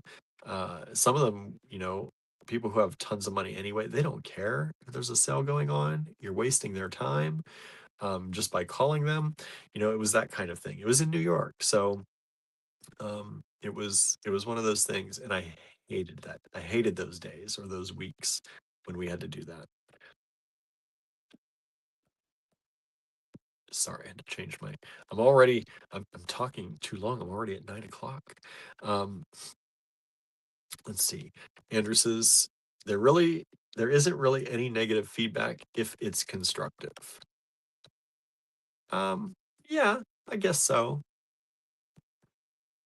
I guess so. As long as it's present, you you can be really like you can have constructive feedback that can be presented poorly though, and I don't think that's nice. Um, things that are constructive, some people just like they have the best ideas, but they are terrible at letting you know in a nice way that maybe you should try to do that or that this would be a nice thing for you to do. Like, yeah. So I don't know. It can be received depending on the person who's doing the receiving. It can be not so nice, but um, the feedback itself, I guess, is not negative. Correct. The feedback is not negative if it's constructive. The method of delivery can be terrible, though. I have known some people who are terrible at delivering good feedback or positive, what should be positive feedback. Susan's here, says, I'm very late. I was at a neighborhood meeting. We haven't even started the live sale, so we're still talking about things. I like when nights happen like this where the conversation goes. But I also do have to start so that I don't wear people out too early. And it says, I wait for the messages. I love that voicemail puts that into text. Yes, me too. And then I sweat, like waiting for it to transcribe. Like I don't know why. It's like a mini panic attack, even if it's something it's just benign. I don't know. Susie says I pretty much never answer my phone. Only text, please. Yes, I agree with that. Marion says I want to see someone's face when I am talking to them by preference. I prefer that too. I also say I will video call people. I will have a better time video calling somebody than calling them without, like, just by voice. If video calling were available everywhere, I'd probably have an easier time. Um, probably. Um, yeah. Because I feel like it's easier not to misunderstand somebody if you have their face and you have all the emotions and you have all the things that you can see. Those cues. Um, yeah. Andrew says, I did ask him, LOL. Who'd you ask? What'd you ask? I'm probably far behind. Um, Teresa says, my husband doesn't answer the phone. He waits for voicemail. Um, oh, comments just jumped. Um, Anna says, texting is a godsend. I think I've talked to my partner on the phone one time in 10 years. We text. I know, right? The only time, generally, Andrew and I talk on the phone is um, when he's traveling and I need to help keep him awake in the car, um, or he's away for a long time and then we connect that way. But a lot of times we video talk too, instead of just talking. Glenn says, haha, I called you exactly once. You were like, what is happening right now? I probably was. Uh, I could see that. I could see that. Um, yeah, I'm not good on the phone. I'm not good on the phone. Norma says, yes, William, I will go someplace in person rather than call always. Yeah, I'm that same way. Anna says, Susie, I'm with you. I'll text you, right? Um, when I get to Florida, that is, Susie. Andrew says it's not constructive if it's presented poorly. Yeah, it well, it could be presented poorly, but be a good idea, a constructive idea to what you're doing. I can see how that could be that could happen. You could have a really good idea about what that person should do, and it would be really constructive for that person to do it. But if it's presented poorly, it's not. It kind of voids that out. Um, but some people have great ideas, and they don't know how to present them. Um, Susan says, Marianne, we discussed genealogy earlier this week, found out Catherine de Valois was my 17th great grandmother. Marianne says, that's neat, Susan. Anna says, I missed a genealogy conversation. I haven't worked on mine in a long time. Conquered my brick wall. Nice. Yeah, we were talking about that earlier this week on Sunday. I think was it Wednesday? Was it yesterday? Or was it the day before? Susan says, I'm very glad most of my friends text, including my hairdresser. Yeah. That's one thing. My hairdresser, I can text her. Like I can text her to say I'm not able to make it. Like I made the appointment and then was helping my mom. So then I texted her, um, Facebook messaged her to say, hey, I'm sorry, I have to cancel. But to remake it, I have to call the salon because she doesn't keep her books. So, and I guess if I caught her that day, but she says it's just easier if I call. And I'm like, I'll stop by. I'll stop by and see you sometime. Um, Teresa says, I worked at Macy's in New York City and I had to do those calls too. I was happy when I changed to manager of window design department. I bet. Um, yeah, Bloomingdale's was a very weird, their setup. You are not an employee. You are a hired contractor when you work for them, unless you are a manager. If you are a manager in Bloomingdale's, you work for Bloomingdale's. If you are a salesperson in Bloomingdale's, you work as a contracted employee or a contractor, and you are in a union, which didn't really help me when things came down to it. But when I had any issues, but yeah, there's a big difference, and I hated that.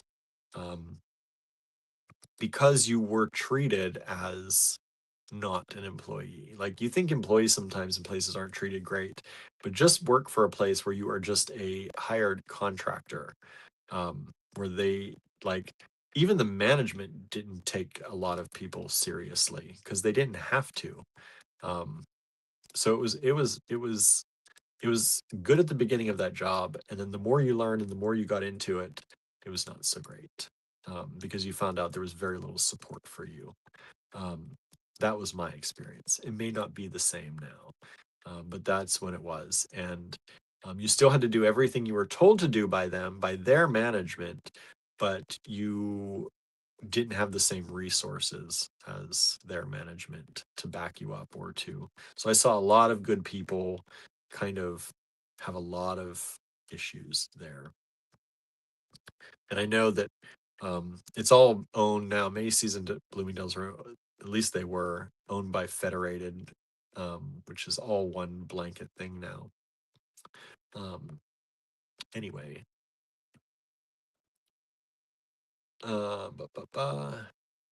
Andrew says constructive is always equal to you build someone up, right? Some people don't realize they're bad at delivering good news, though. I guess, right? Um, and it's not even sometimes that the person is bad. Maybe the two people just don't click in the same way, right? But yeah, you would hope that constructors should be building someone up always. Marianne says it's fun to break down a brick wall, Anna. Andrew says you can have all the good ideas, but if it's delivered poorly, it is an attack. Yeah, and sometimes, like I said, you don't know you're attacking because the person you're giving advice to is on a different wavelength, right? And that can happen too. Sometimes two people just don't see eye to eye, even though you're trying to desperately help one another. I've seen a lot of that happen. Not a lot, but I've seen it happen before, where two people really seem to care about each other, but the way they went about it just was not compatible. Um, um, Susan says, I would venture to say many of us are distantly related. I'm sure. I'm sure we are. Susan says, that's a very strange setup, William. Um, Probably the old capitalist money thing. Yeah, it was a strange setup. It was a very strange setup. Um, all of what they did was very strange.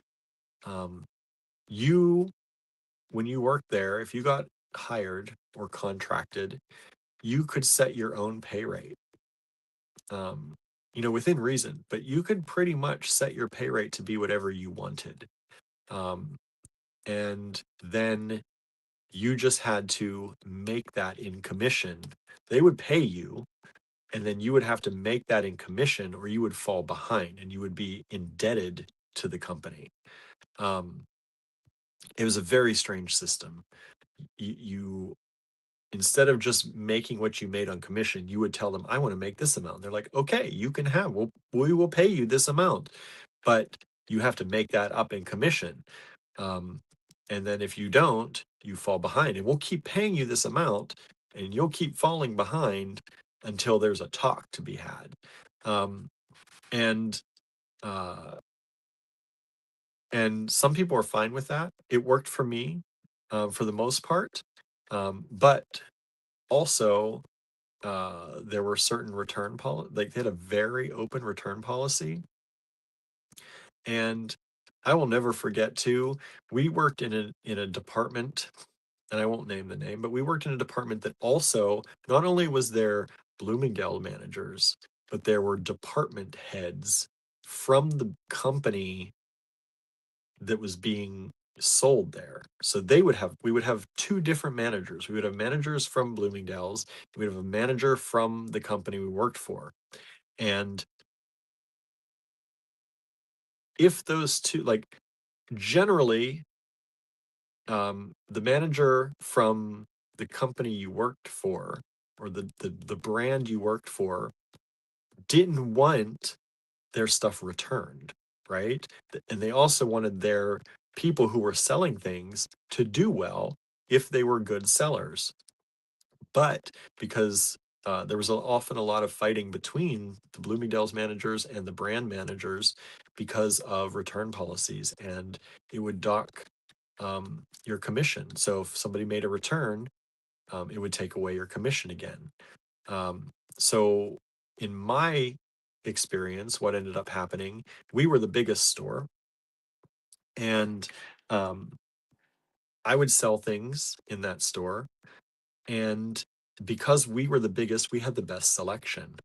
And what people would do is they would buy it up from me. I'd make this beautiful commission because I would spend hours with people sometimes. And then they would have a friend, which was another contracted worker in another store down the street, another Bloomingdale's. And because it was New York City, there were multiple ones, so this could happen easily. They would take it from our location downtown, return it, And that salesperson downtown would give them a friendly discount.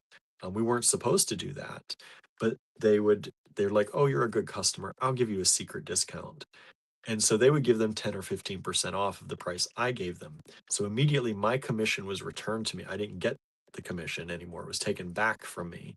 And that person made that sale on what I did. That was supposed to be illegal. People were supposed to be fired for that. Um, they implemented a new checkout system that I became very familiar with very quickly, more than most people, even more than some of the management there. And I could prove that this was happening.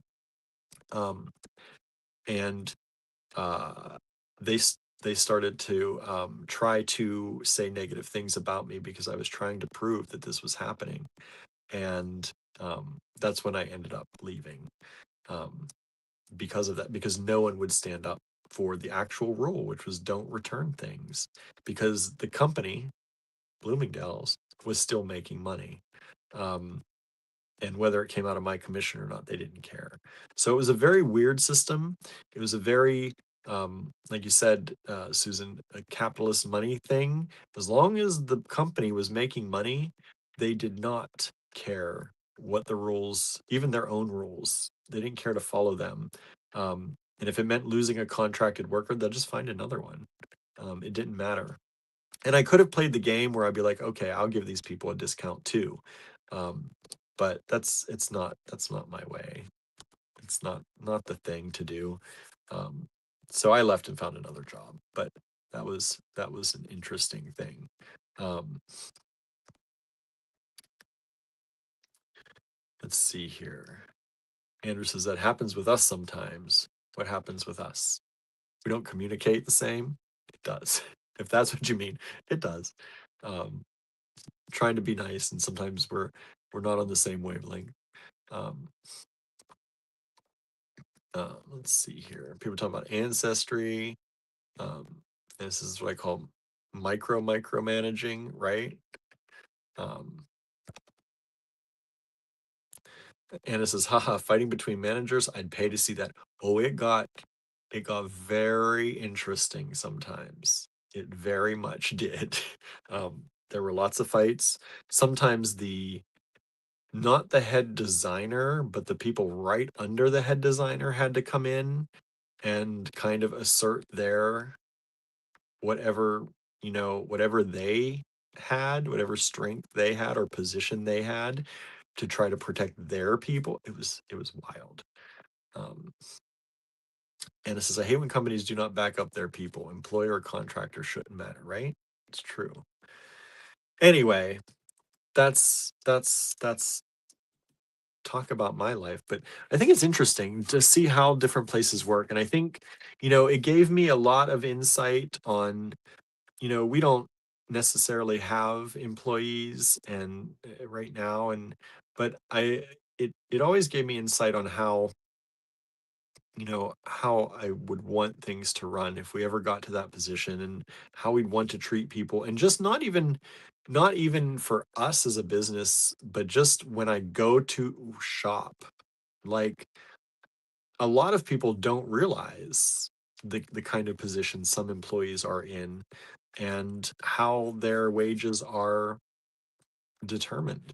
Oh, and by the way, if you go into deficit, and you leave the company and you come back to the company 30 years later and try to get rehired, they will start you off with that same deficit that you had 30 years ago. I know that because we had an employee. She worked there in her very young years, and um, 30 or 40 years later, she was near retirement, or she had retired, and she needed a side job or a smaller job, and she got hired, and they started her off with the deficit that she had when she was a teenager. So they keep track of that. If I ever try to get hired there again, I would probably have a deficit, because toward the end I didn't care as much. But they will start you off with that deficit. They keep an eye on that. So just think about that. If you're buying things from a store and you're returning them, um, return them if you need to, but also know that um, the way things work. That's why I try not to return things if I don't have to. I am not somebody who will ever buy the entire season's wardrobe and then return it. Um, but some people do. I can 100% tell you, some people do. They'll buy the newest fashions for the season. They will buy it at a discount.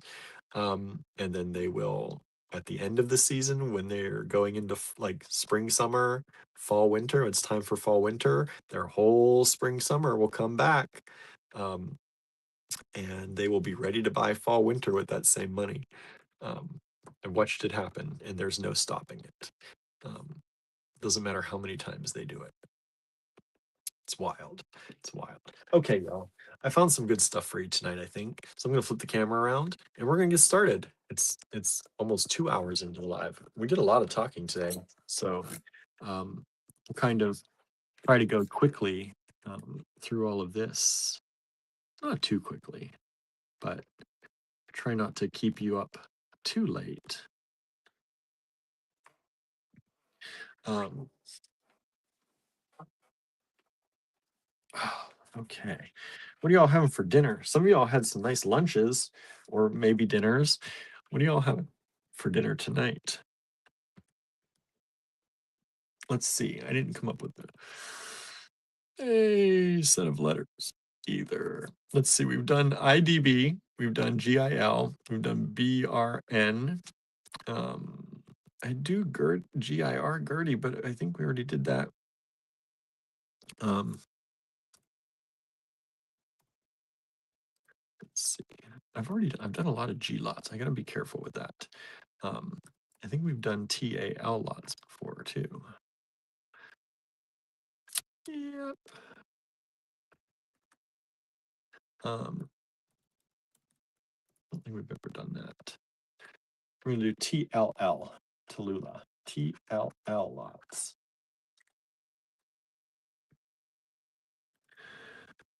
Okay. Oh, looks like my comments. Boy, I flipped the camera and my comments stopped. So let's see here.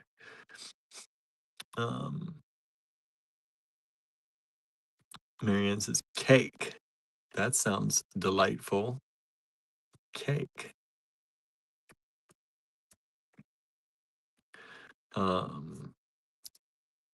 Anna says I had lasagna, frozen lasagna. Nice. Some of those are good. Some of those are really good. And Susan says, Anna, I'm not certain I'd pay to see managerial fights, but that would be mighty entertaining. I know it was. It was. We're like, yeah, get him. Yeah. But it was a lot of drama. It was a lot of drama. Like they could have honestly, it could have been. I am surprised. Well, I guess I'm surprised there are not reality shows. Maybe there are. Are there reality shows that are based on a department store? If not, um, I can't imagine it wouldn't be. It would be very entertaining. Um, yeah. Let's see. Susan had veggie burgers. Andrew says, I have no interest in watching that. Yeah, I don't think I'd want to watch it. I experienced it, but it would, for people who like that kind of TV, it would be entertaining. This is vintage plastic that has been electroplated in a gunmetal. We've had this in gold before. We've had these nuggets in gold. This is a gunmetal color. They were $20. They are a vintage strand. Doing it for $18. There is only one of these. These are really nice. I particularly love the gunmetal. I didn't even know we had this. I found it in a drawer. I went through the drawers again today. And found some fun stuff. So these are very light. They're electroplated, metallic, but they're over plastic, vintage plastic.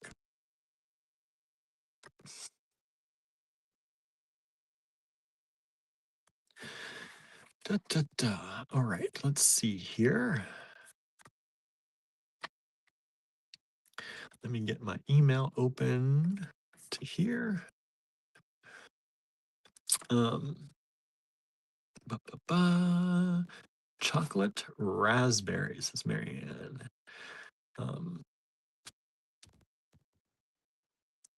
Marianne says there is one based in the supermarket. And Susan says, and I really don't like that kind of TV.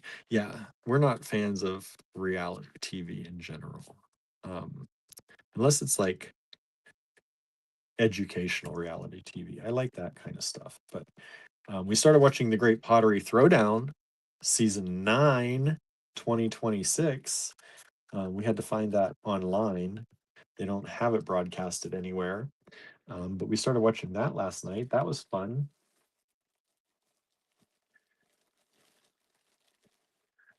Andrew said those are great for bracelets. I like chunky bracelets, but don't like to feel like I have wrist weights on. I know, right?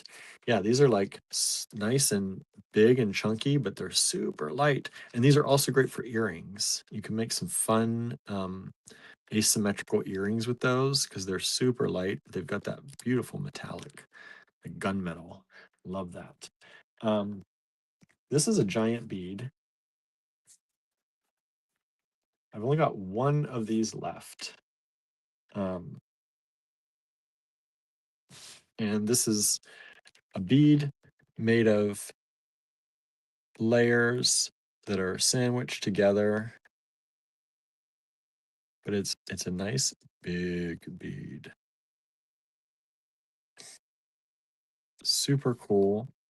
And it says reality TV is usually awful, but pottery throwdown or cooking shows may be my exception. Yeah, we definitely watch that. We definitely watch that. Educational programs are so much better than reality TV, says Marianne, right? It's true. These are 40 millimeters by 47. Only one of those, $6. Susan says, I'd like to find a good frozen veggie cheese lasagna. Um, yeah, yeah. A lot of times they're sometimes they're good. Like they hit the spot in a certain way, but to find like a really good one, I forget what brand it was. Was it Amy's? There was a good mac and cheese that I used to get at Walmart, and then they stopped carrying it. And it was so good. And they had a lasagna too. And I only like had that once, but it was so good too. And then they never carried it anymore, which was terrible.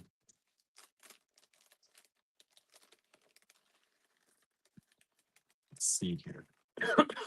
1, 2, 3, 6, 7, 8, 9, 10, 11, 12. There are 12 of these. Let's do this for $6. These are like a soft enamel cloisonne bead. You've got the holes going that way, these little donuts. And they're super cute, I think. And you get 12 of them for $6. So 50 cents a bead. They're 16 millimeters. 1, 2, 3, 6. Yeah, 12. Andrew says, I'm not going to yuck anyone's yum. I know lots of people who love reality TV. The more catty, the better, but it's not for me. Yeah, it's just like, we're not going to, you like that stuff? That's fine. It's, for some people, it serves the purpose of kind of why I watch reruns is zoning out. It kind of serves that purpose for some people. And if that's for you, good. But we're not, some reality TV, okay.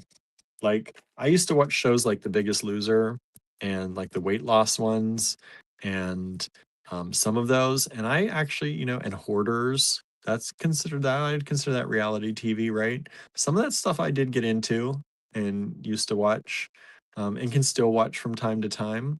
Um, because sometimes it motivates me to want to do things. Um, And so I like it, but it's also nice hearing the stories sometimes, even though I know a lot of that stuff doesn't hold, which is sad.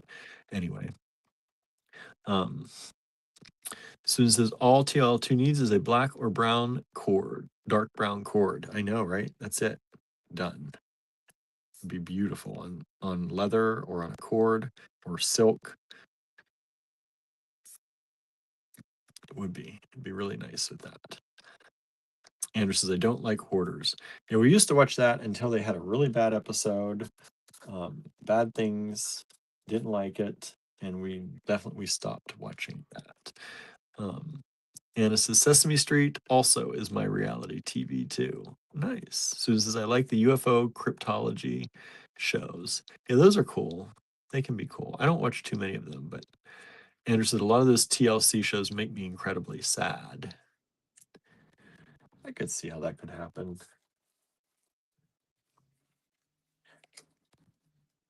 A lot of them, like I find some of them uplifting, but then I know like the realities of what happens afterwards, because they've talked about it so many times, is not always great. So that's hard. Let's see. Let's do these. This is a white shell. Let's do this for $8. TLL4. Susan says, I recently saw one show about Bigfoot. That's cool. I think that stuff's all incredibly interesting. I mean, we do these cryptology shows, cryptid shows, and all that, and um, it's so interesting and fascinating to me. These are a beautiful shell strand, nice white shell, in kind of it's a natural color, natural shape, and these are a little bit. These are mostly around the same size. There's some differentiation, but about 15 millimeters. TLL4.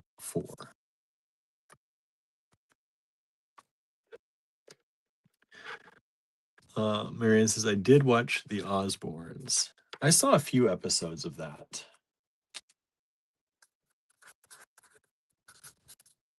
Andrew says, a lot of those TLC shows now take people's suffering and make it entertainment. In some cases, they do. Yep. In some cases, they do.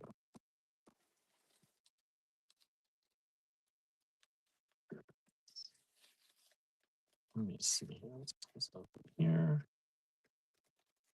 And let's do this for 14. TLL 5 is a whole thing of buttons. These red buttons.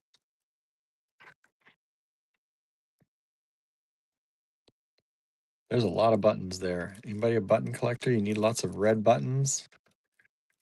$14, TLL 5. And these buttons are approximately about 11 millimeters. 11 millimeters. TLL 5.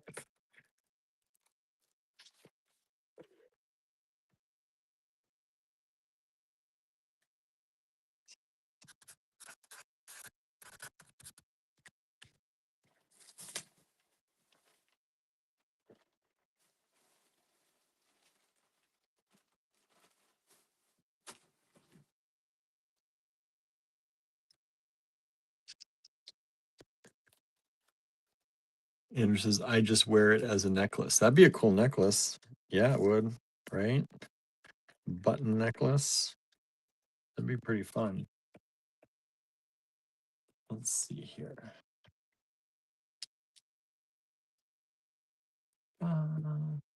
Let's do this for 8.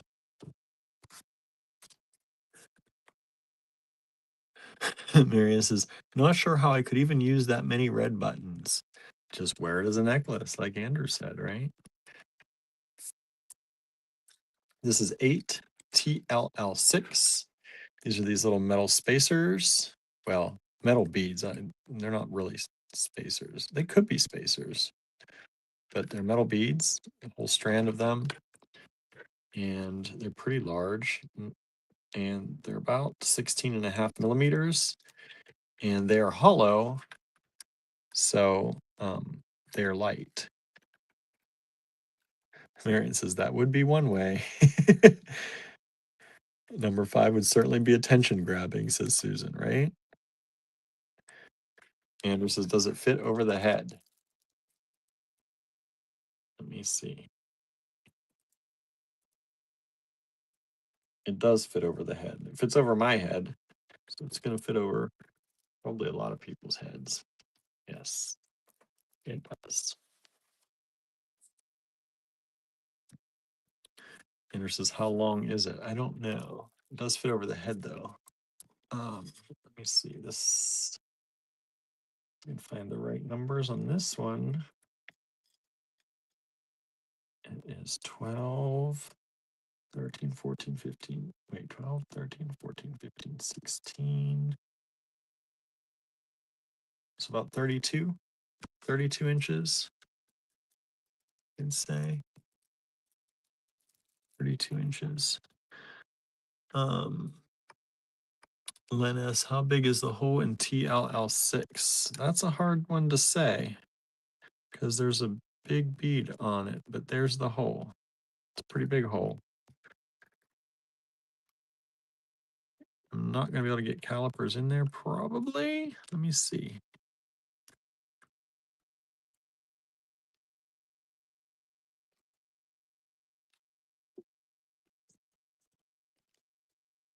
Yeah, I can't get calipers in there, but it's a nice sized hole. TLL6. May's here. Hello. Clerking today, cooking and lurking. That's funny. What are you cooking? Oh, turkey, enchiladas, and refried beans. Nice. That sounds good.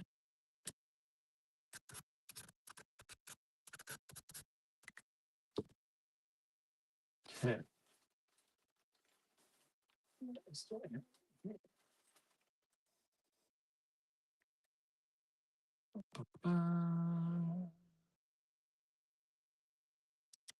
These are let me see if I can get this out of here.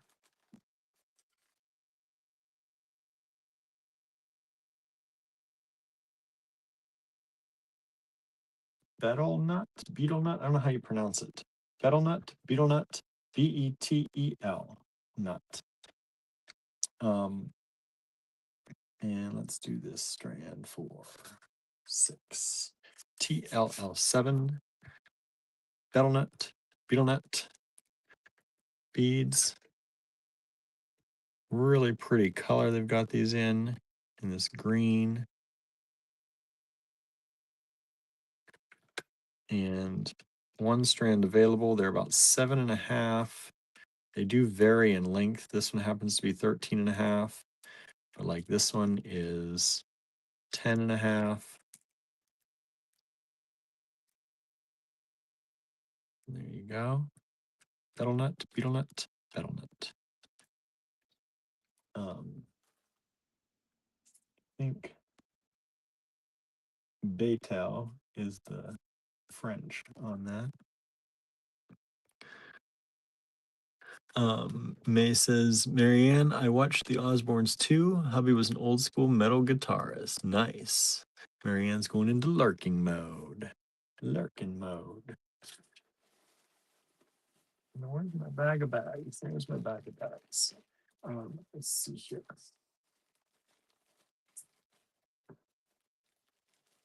I'm gonna put one away. One is still available.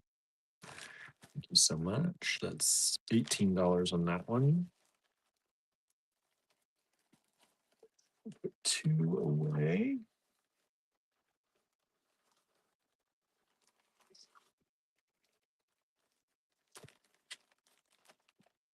Here's this nice large bead. $6.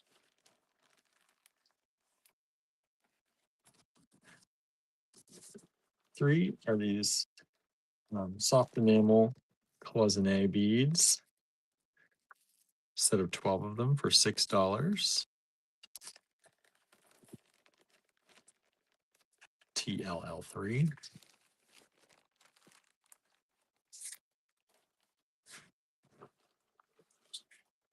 Then we've got the strand of beautiful shell beads. One strand of those available, $8.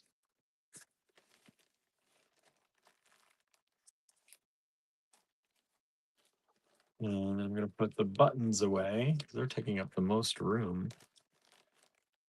TLL5, the whole big strand, about a 32-inch strand of buttons, $14.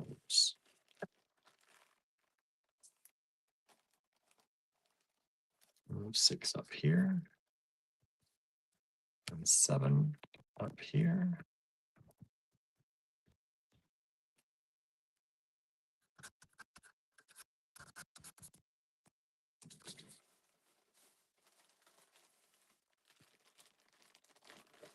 Let's see what I got here.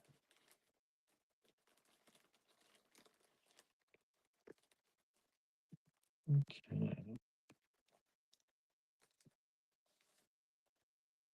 These are definitely vintage. We had these at 15. I'll bring them down to 10. And I have 1, 2, 3 of this color.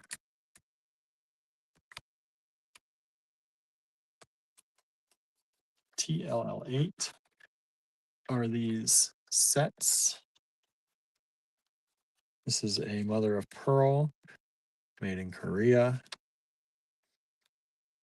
And these are these graduated sets. Really pretty. Got 3 of these available. TLL8.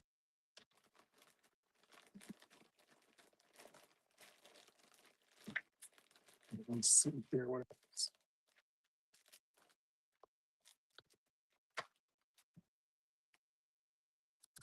TLL9. I do the same price on this one. Is this? And this is a dyed shell set. Vintage. You know, some people really like these. We don't pull these out too often, but some people really like them, so I wanted to show them to y'all today.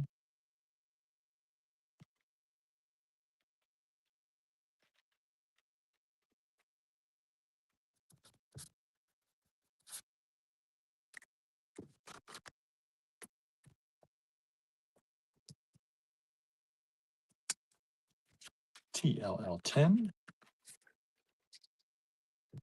These ones, these are a shell that are set in a metal surround.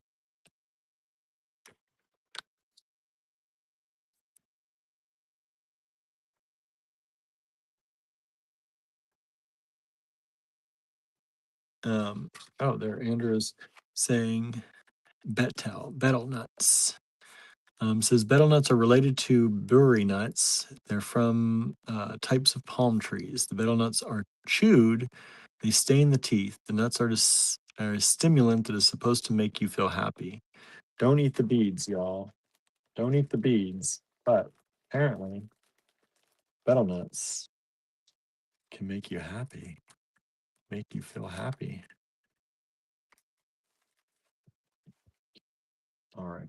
And this one should be more, but I'm going to do it at the same price. TLL 11.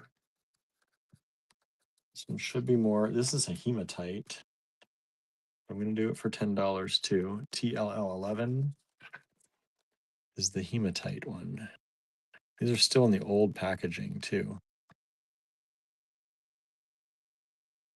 TLL11. Susan says, not eating beads. I like having teeth, right? Yeah. Teeth are pretty useful. Teeth are a good thing to have. I agree. Okay, I'm gonna put 6 away.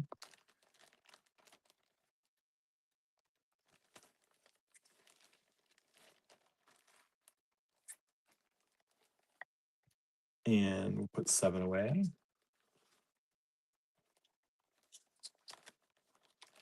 Andrew says, I need to look up what the actual chemicals are.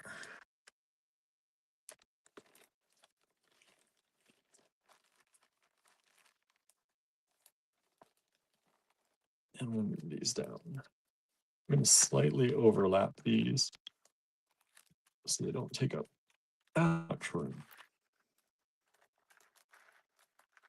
But hopefully you can still tell which one's which. Go that way for now.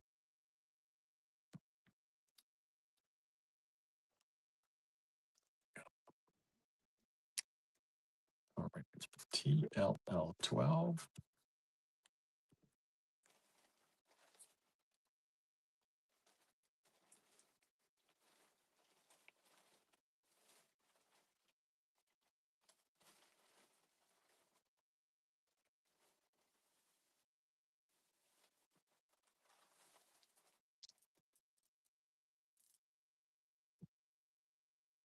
Let's see, I've got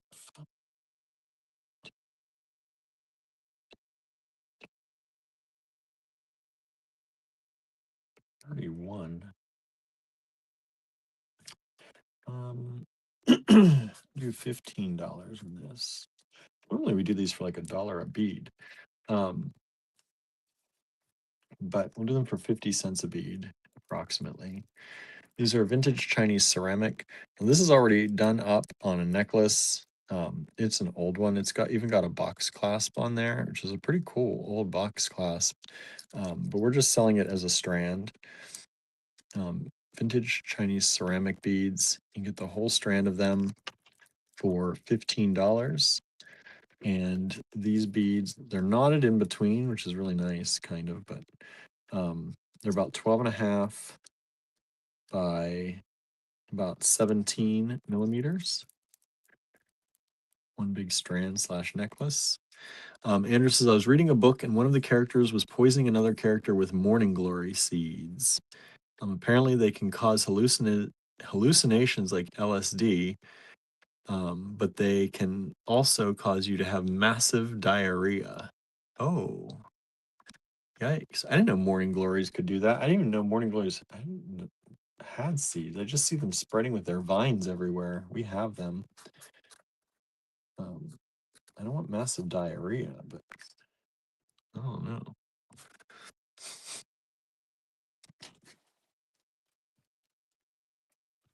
And let's do these for $2.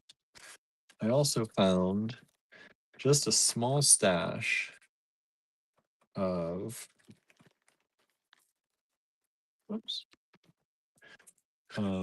these ones that are in the same color, just in a different shape. And I thought somebody might like both to go together. So I figured I'd show them both at the same time. These are 8 by 16 and a half. $2 for that little lot of 5 beads. We've sold 7 and we've sold 10. Thank you so much. Nice to have some sales coming in. We appreciate that so much. We've just sold 13 as well. Thank you so much. Let me put that away. That makes me feel good. Thank you. And let me put 10 over here. Find a bag this will fit in.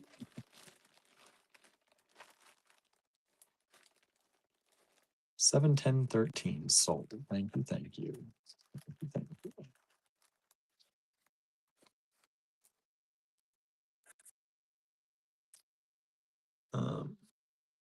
Andrew says, yep, all the flowers become seed pods.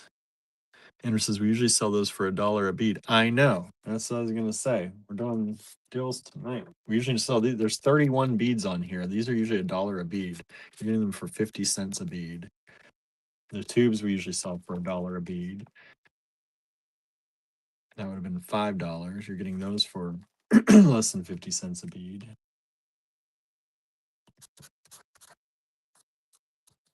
Trying to do the good deals for y'all.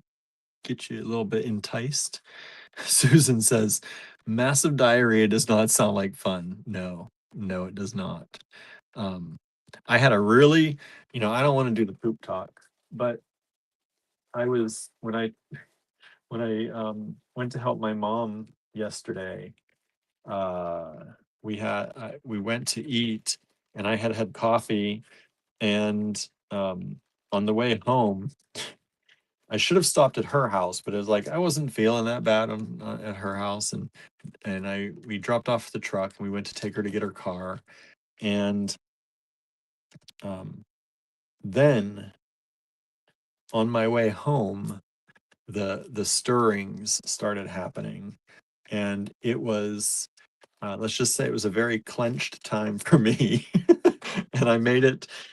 Thank goodness to uh, the only place close enough was the Dollar General, and I made it to the Dollar General, um, and it was very lucky. So I can guarantee you, it is not fun, not fun at all.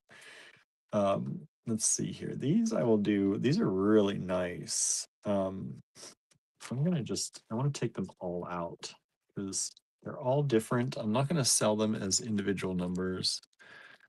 Andrew says, at one point I made paper with crushed morning glory seeds, so maybe I made hallucinogenic paper. That's fun. That could be fun.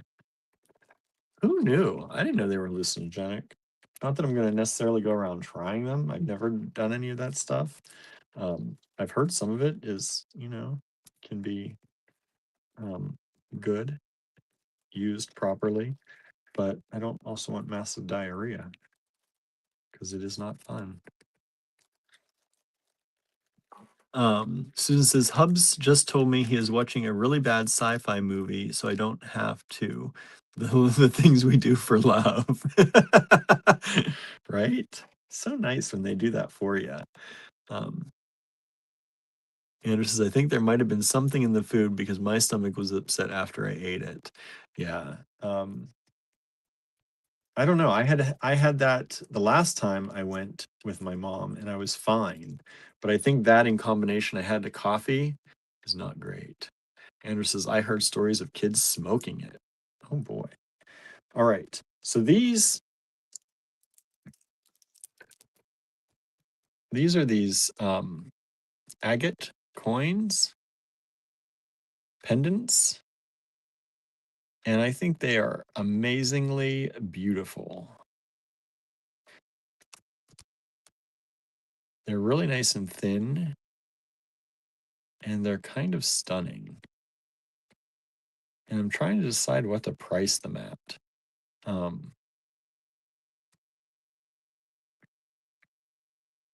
Because they're super nice. Anna said those are cool. I know. I know. I think I'm gonna price them.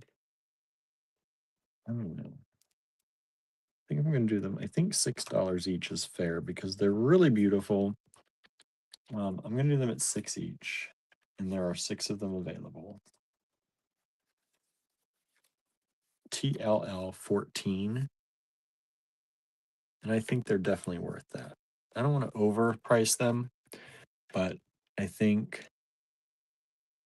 they are well worth that. We've sold one of them already, so somebody thinks it's worth that. So thank you. Let's see here. Anna said those are cool. Susan says very nice. Andrew says, well, who knows? I drink coffee and don't have the troubles. Yeah, coffee often gives me the troubles if I have it. It coffee tends to move things through my system very, very well. Let's just say that. All right. Let's see, what's next? TLL 15. But my stomach wasn't happy after I ate the food yesterday. Yeah, it might have been something in there for you. They're I did notice their butter is like not butter. Their syrup is not syrup. Like it's also a lot of that. It was Valley Dairy where we went, and I do like it um, when I go there with her because we get breakfast and it's pretty good. But it definitely yesterday that in it with the coffee and my stomach's been a little explosive anyway. Not explosive. I don't want to say that, but 1, 2, 3, 4, 5, 6, 7, 8.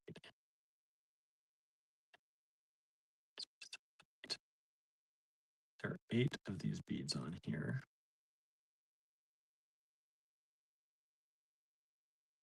Let's see.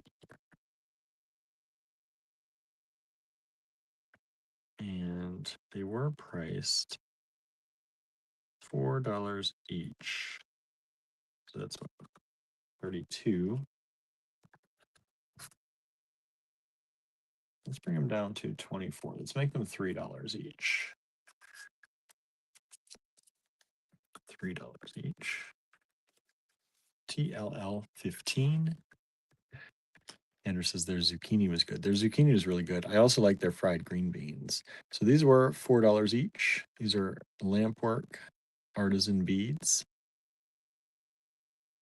I kind of like these. They kind of remind me of caterpillars. I think they're super cool.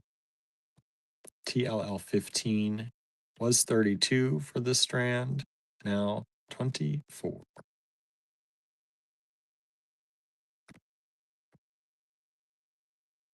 You get 4 of them kind of in this color range and 4 of them in this one, but these 2 do not have the extra bumps.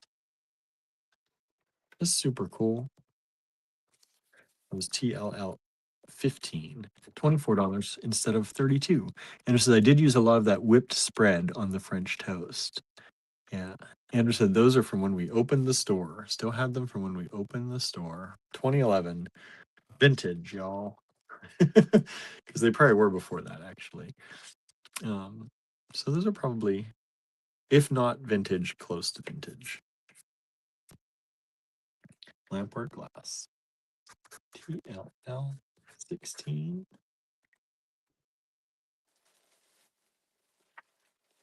Oh, I love this one too. This is so pretty. I found some nice lampwork glass in the drawers. This was 24. I'll bring it down to 18. I don't know why I debut things and bring down the price before we even have ever shown them before, but hey, why not? Right? Because we love y'all. This is a beautiful lampwork glass with these really pretty, they look like irises to me. Really pretty flowers. Purple. TLL 16. $18 only, down from 24. I think these flowers are so pretty. Just lovely. I love this. I love the color green on the stems. Like it's not a bright green. It's kind of like a pastel green. It's just so nice.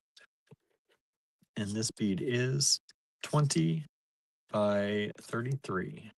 20 by 33 millimeters. TLL 16. We've sold another 14. Thank you so much. Somebody else liked those too. Andrew says, I think those lampwork were made by those moon people in Massachusetts. These ones. Moon people. I don't think it says on them. It doesn't have any maker on them. Just the stock number from wherever we bought them. From those people. I'm going to put 8 away. This is still available. We've got 3 of these available, actually, if you're interested in those. I know some people really like these sets. They're not for everyone, I know, but like these are the other two in that same one.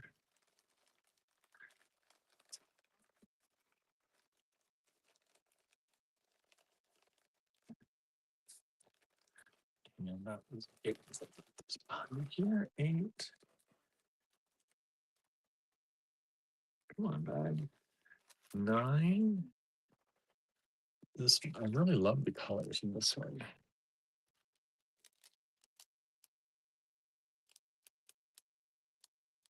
Beautiful.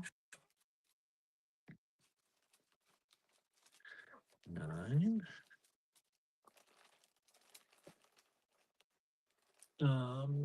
And 10.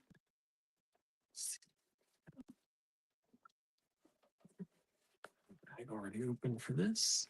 This is the hematite. The hematite one's still available. $10.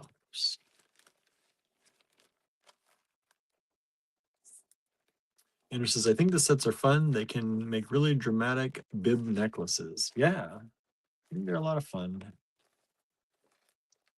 And you don't have to use them all together. Make earrings. There's always going to be, generally, except for the very, very middle one, if there's a middle one, there's always going to be pairs, many, many pairs. So you've got pairs of various assorted sized earrings if you want to, with all of these sets, which is what makes them really nice too. Okay, we move 12 over. Move 14 over. That's these beautiful agates. Kind of like this greeny one, this kind of yellow green one. It's the only one that's like this. The rest of them are all pretty dark green. If you want a particular one of those, let me know too. Otherwise, we'll just pick for you. Moving 15 over here.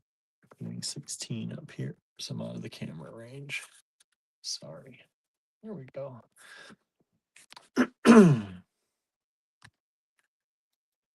TLL 17.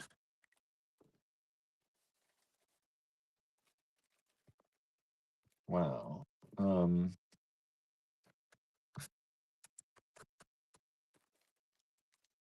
Do this at this.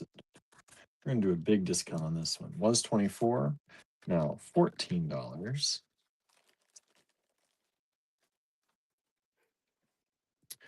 Is this beautiful lamp work glass bead? And I think this is kind of the same. It's a little bit lighter. It's a little bit lighter brown. It's a nice deep, almost kind of chestnut color on this glass. And those beautiful kind of blue-gray glass lines going around. And you can see there, was 24, doing it for 14. One bead available. And this one is about 21.7 by 31.4. TLL 17.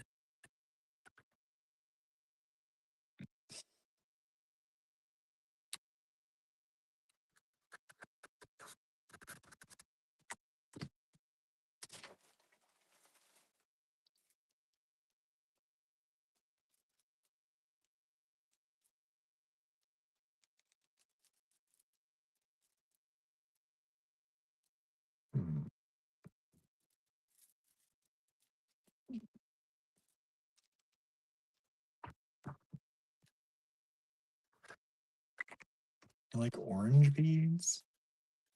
Very bright. These are a resin,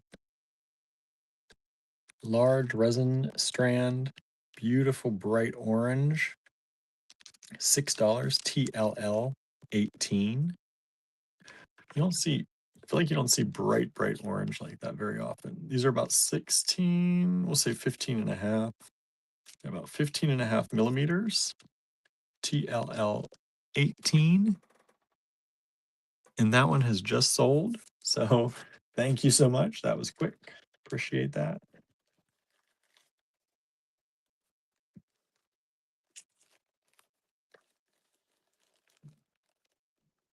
Andrew says that one artisan bead feels nice. This one, yeah, it's like super smooth.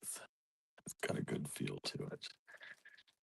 All right, and TLL 19.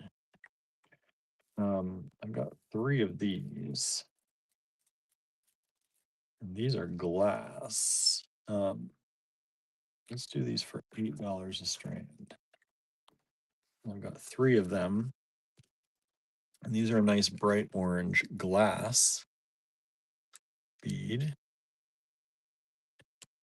TLL 19, $8 a strand for the glass. And these are 10 millimeter beads, 9.9 millimeters. 10 millimeter beads, 3 strands available, $8 a strand. TLL 19.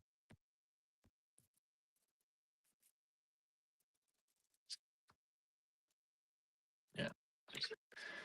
Checking size.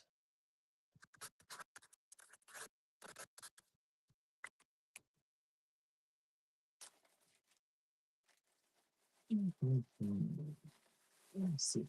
I brought back more things that I can sell tonight, so I'm trying to pick and choose what I want to show y'all.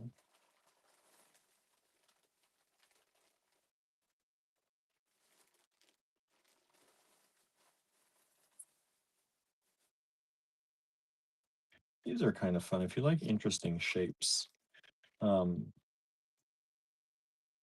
These are a jasper, but we'll do this at $5 for the strand. TLL 20 is a jasper stone. It's a really cool shape. It's a square on the inside, but it's a rounded square on the outside. 6 beads, and they're also drilled through. And they are about, oh, we just sold 20. Sold, thank you. So it's about 25 millimeters. So that's sold. Thank you so much.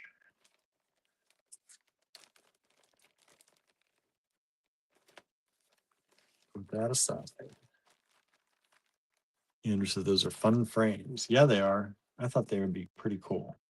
I think it's gave them for a really good deal too. TLL 21.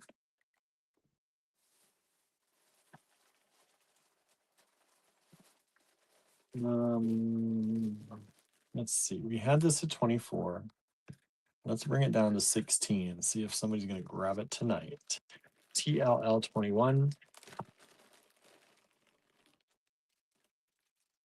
This one was done up as a necklace. It broke. So instead of piecing, I really should just piece these out because I can usually make more money doing that. But these are vintage plastic to look like amber, and all different. You get these kind of drops, the faceted drops, and then these kind of coins, faceted coin beads. And there's a few kind of like squarish shape in there as well. But like I said, it was done up as a necklace, and then it broke. So selling it as a strand, $16 for the whole thing. That's really inexpensive, and it just sold. So thank you so much.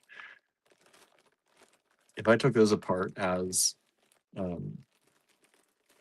smaller strands, that's probably at least $24 right there, which is why it was 24 to start. But you are saving me from having to do that, so I will give you a deal on them. And we both appreciate the support. TLL 22.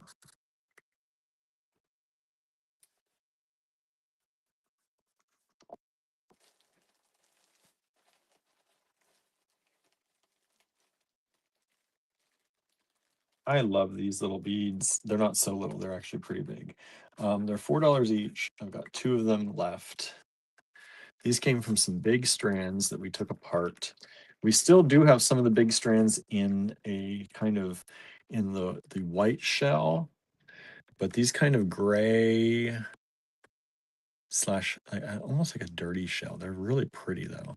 I hate to call them dirty shells, but a little bit brown gray. We've only got two of these large beads left. We had whole strands of these at one point. Like I said, we do still have strands of the white ones, but these are $4 a bead. Nice big composite shell beads.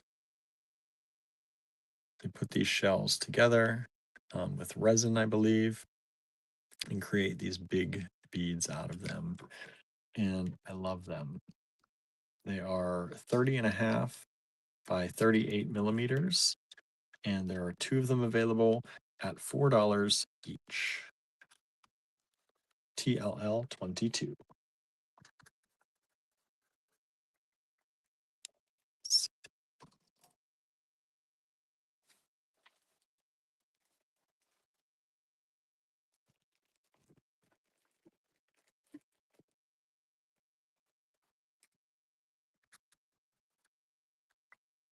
This is only $12.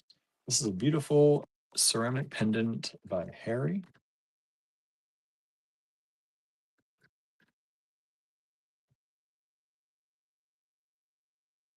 Love that leafy design. I think that's a raccoon firing, I believe. $12. Really, really pretty. I think it would go really pretty with like this color. Right? Gorgeous, beautiful pendant. Harry Wood, TLL 23, $12. $12 only. And that one is, let's see the size on that, about 36.5 millimeters. I think that's such a beautiful pendant. I love that leaf design there.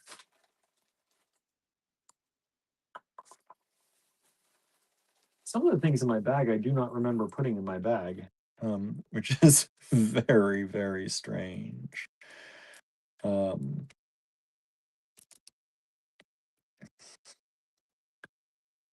These are 8 millimeters. I'm going to do this for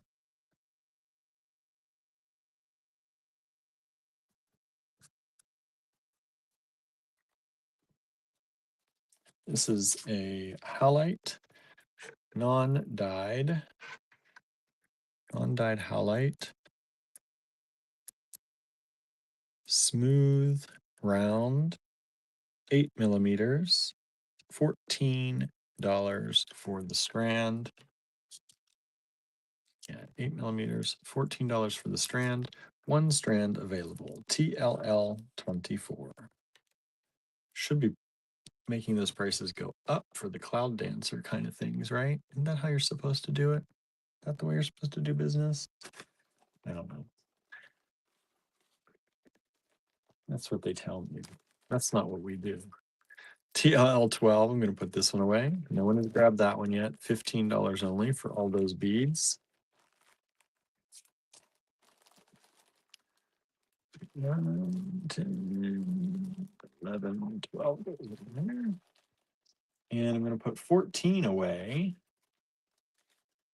We still have 4 of these left. I thought we'd sell these out real quick. TLL 14, $6 each. 4 of them still available.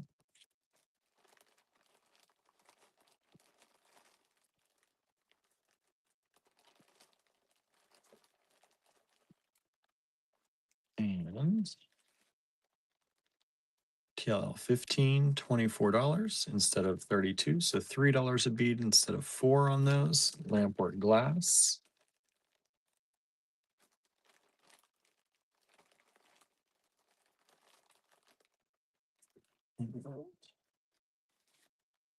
TLL 16, beautiful lampwork pendant. beautiful flowers. $18 for that.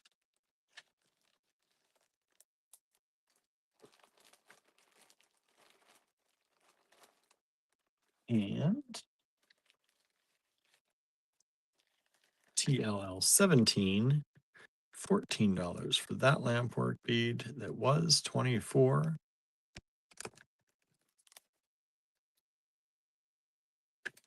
One of those available. We've just sold both of 22. Thank you so much. Thank you, thank you.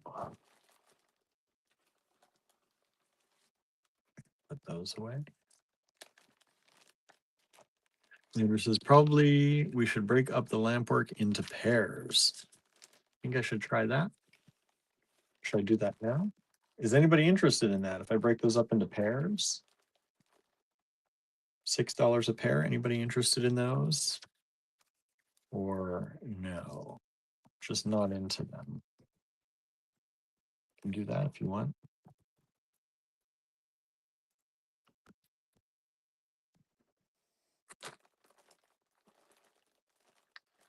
This is the lampwork we're talking about. If you're interested in pairs of those, you can do that. Let me know in the comments. TLL 25.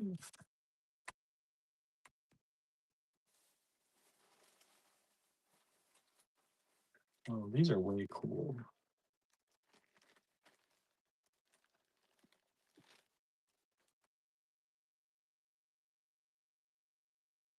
These are way, way cool. We have some hematite, and it's very different than most of the strands of hematite we see.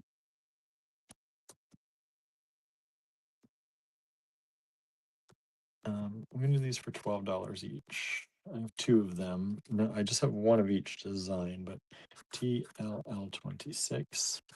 So I'm going to do this one for 12. And cut these off here. These are the two hematites.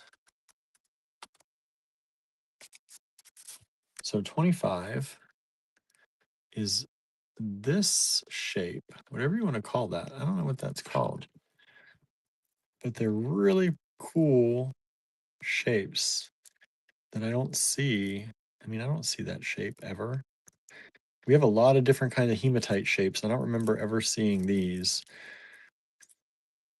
I found these in the drawer today. And then 26 are these, which would make really great spacers. Like, these are my kind of spacers right here. TLL 26 for this one. And these ones are about 3.5 millimeters. And these ones are about 4.5 millimeters. TLL 25. Andrew says lantern shape on that. Call it a lantern. And TLL 26.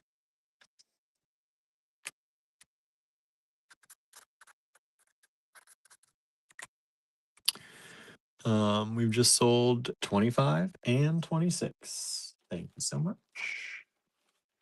I had a feeling those would go. They're really nice. Everything's really nice, right? It's really nice, really nice. I say that a lot because it's true. We have really nice stuff. We have really nice stuff. We're so happy to be able to share really nice stuff with all of you. Somebody tried to grab 26 again. Sorry, I do only have the one. Only the lonely.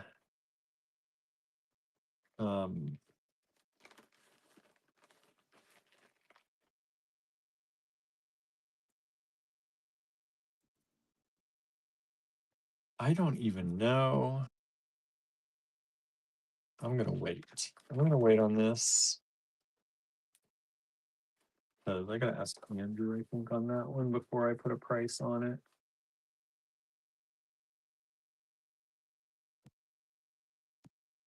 Um, yeah, I'm gonna wait. This one, these are cool. This is a set of 3. They're polymer clay pendants. I've got 2 sets of them. I'm gonna do them for $8 each. Um, TLL27. They're super cool. They're 2-hole polymer clay pendants, and somewhere in here, there's the other one, I think. This is the other one. So they're very similar, even though they're polymer clay and they're all made separately. There's some variation in them, but you can get a set of 3 of them. And whether you use them as pendants or it could be a bracelet focal, right? It'd be pretty cool. $8 each. TLL27. 2 of them available.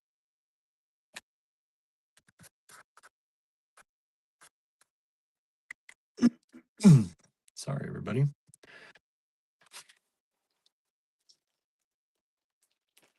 Oh, I love these. Now we're getting into some of the stuff that I forgot that I found that I really love.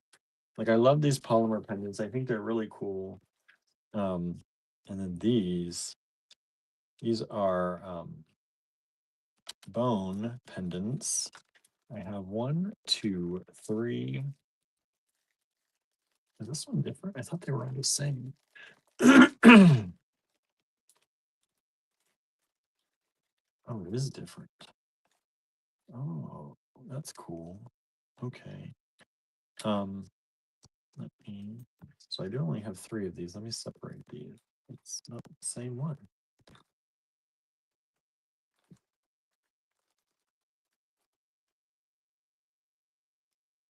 Okay.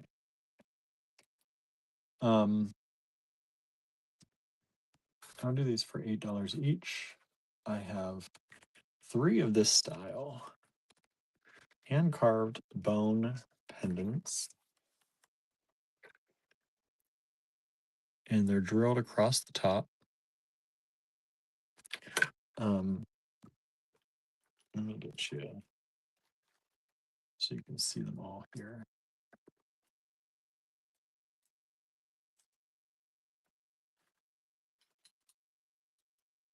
These are on some old cording. So they're all individually hand carved. You can see they're different. This one has a little bit of a bigger center. These have a smaller, but they're all hand done. So all different. TLL28, $8 each. 3 of those. And then this one, $8. Only 1 of this one is this style. Hand carved bone. TLL29. What should I do last tonight?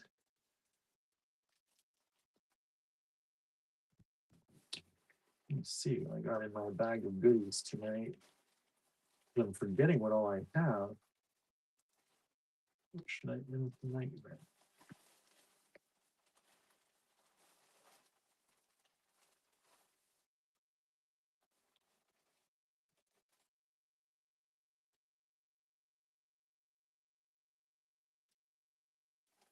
Oh, let's do these. These are fun.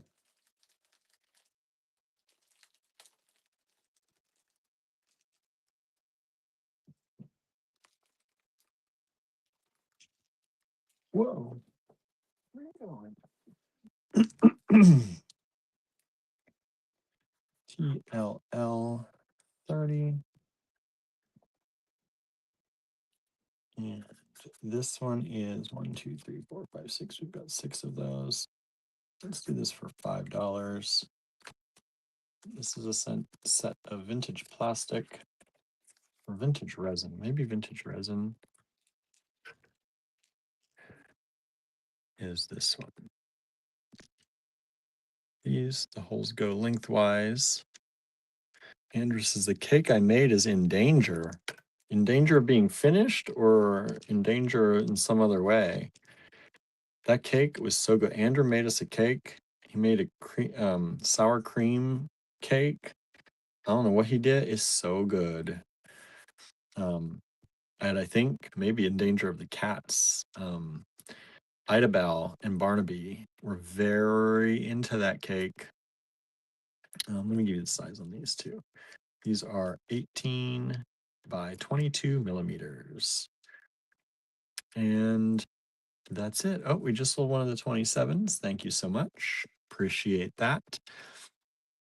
Um, let's see. We just sold number 8. If we didn't sell that before, did we sell that one before? Number 8? No, number 8. That's one of the sets, I believe.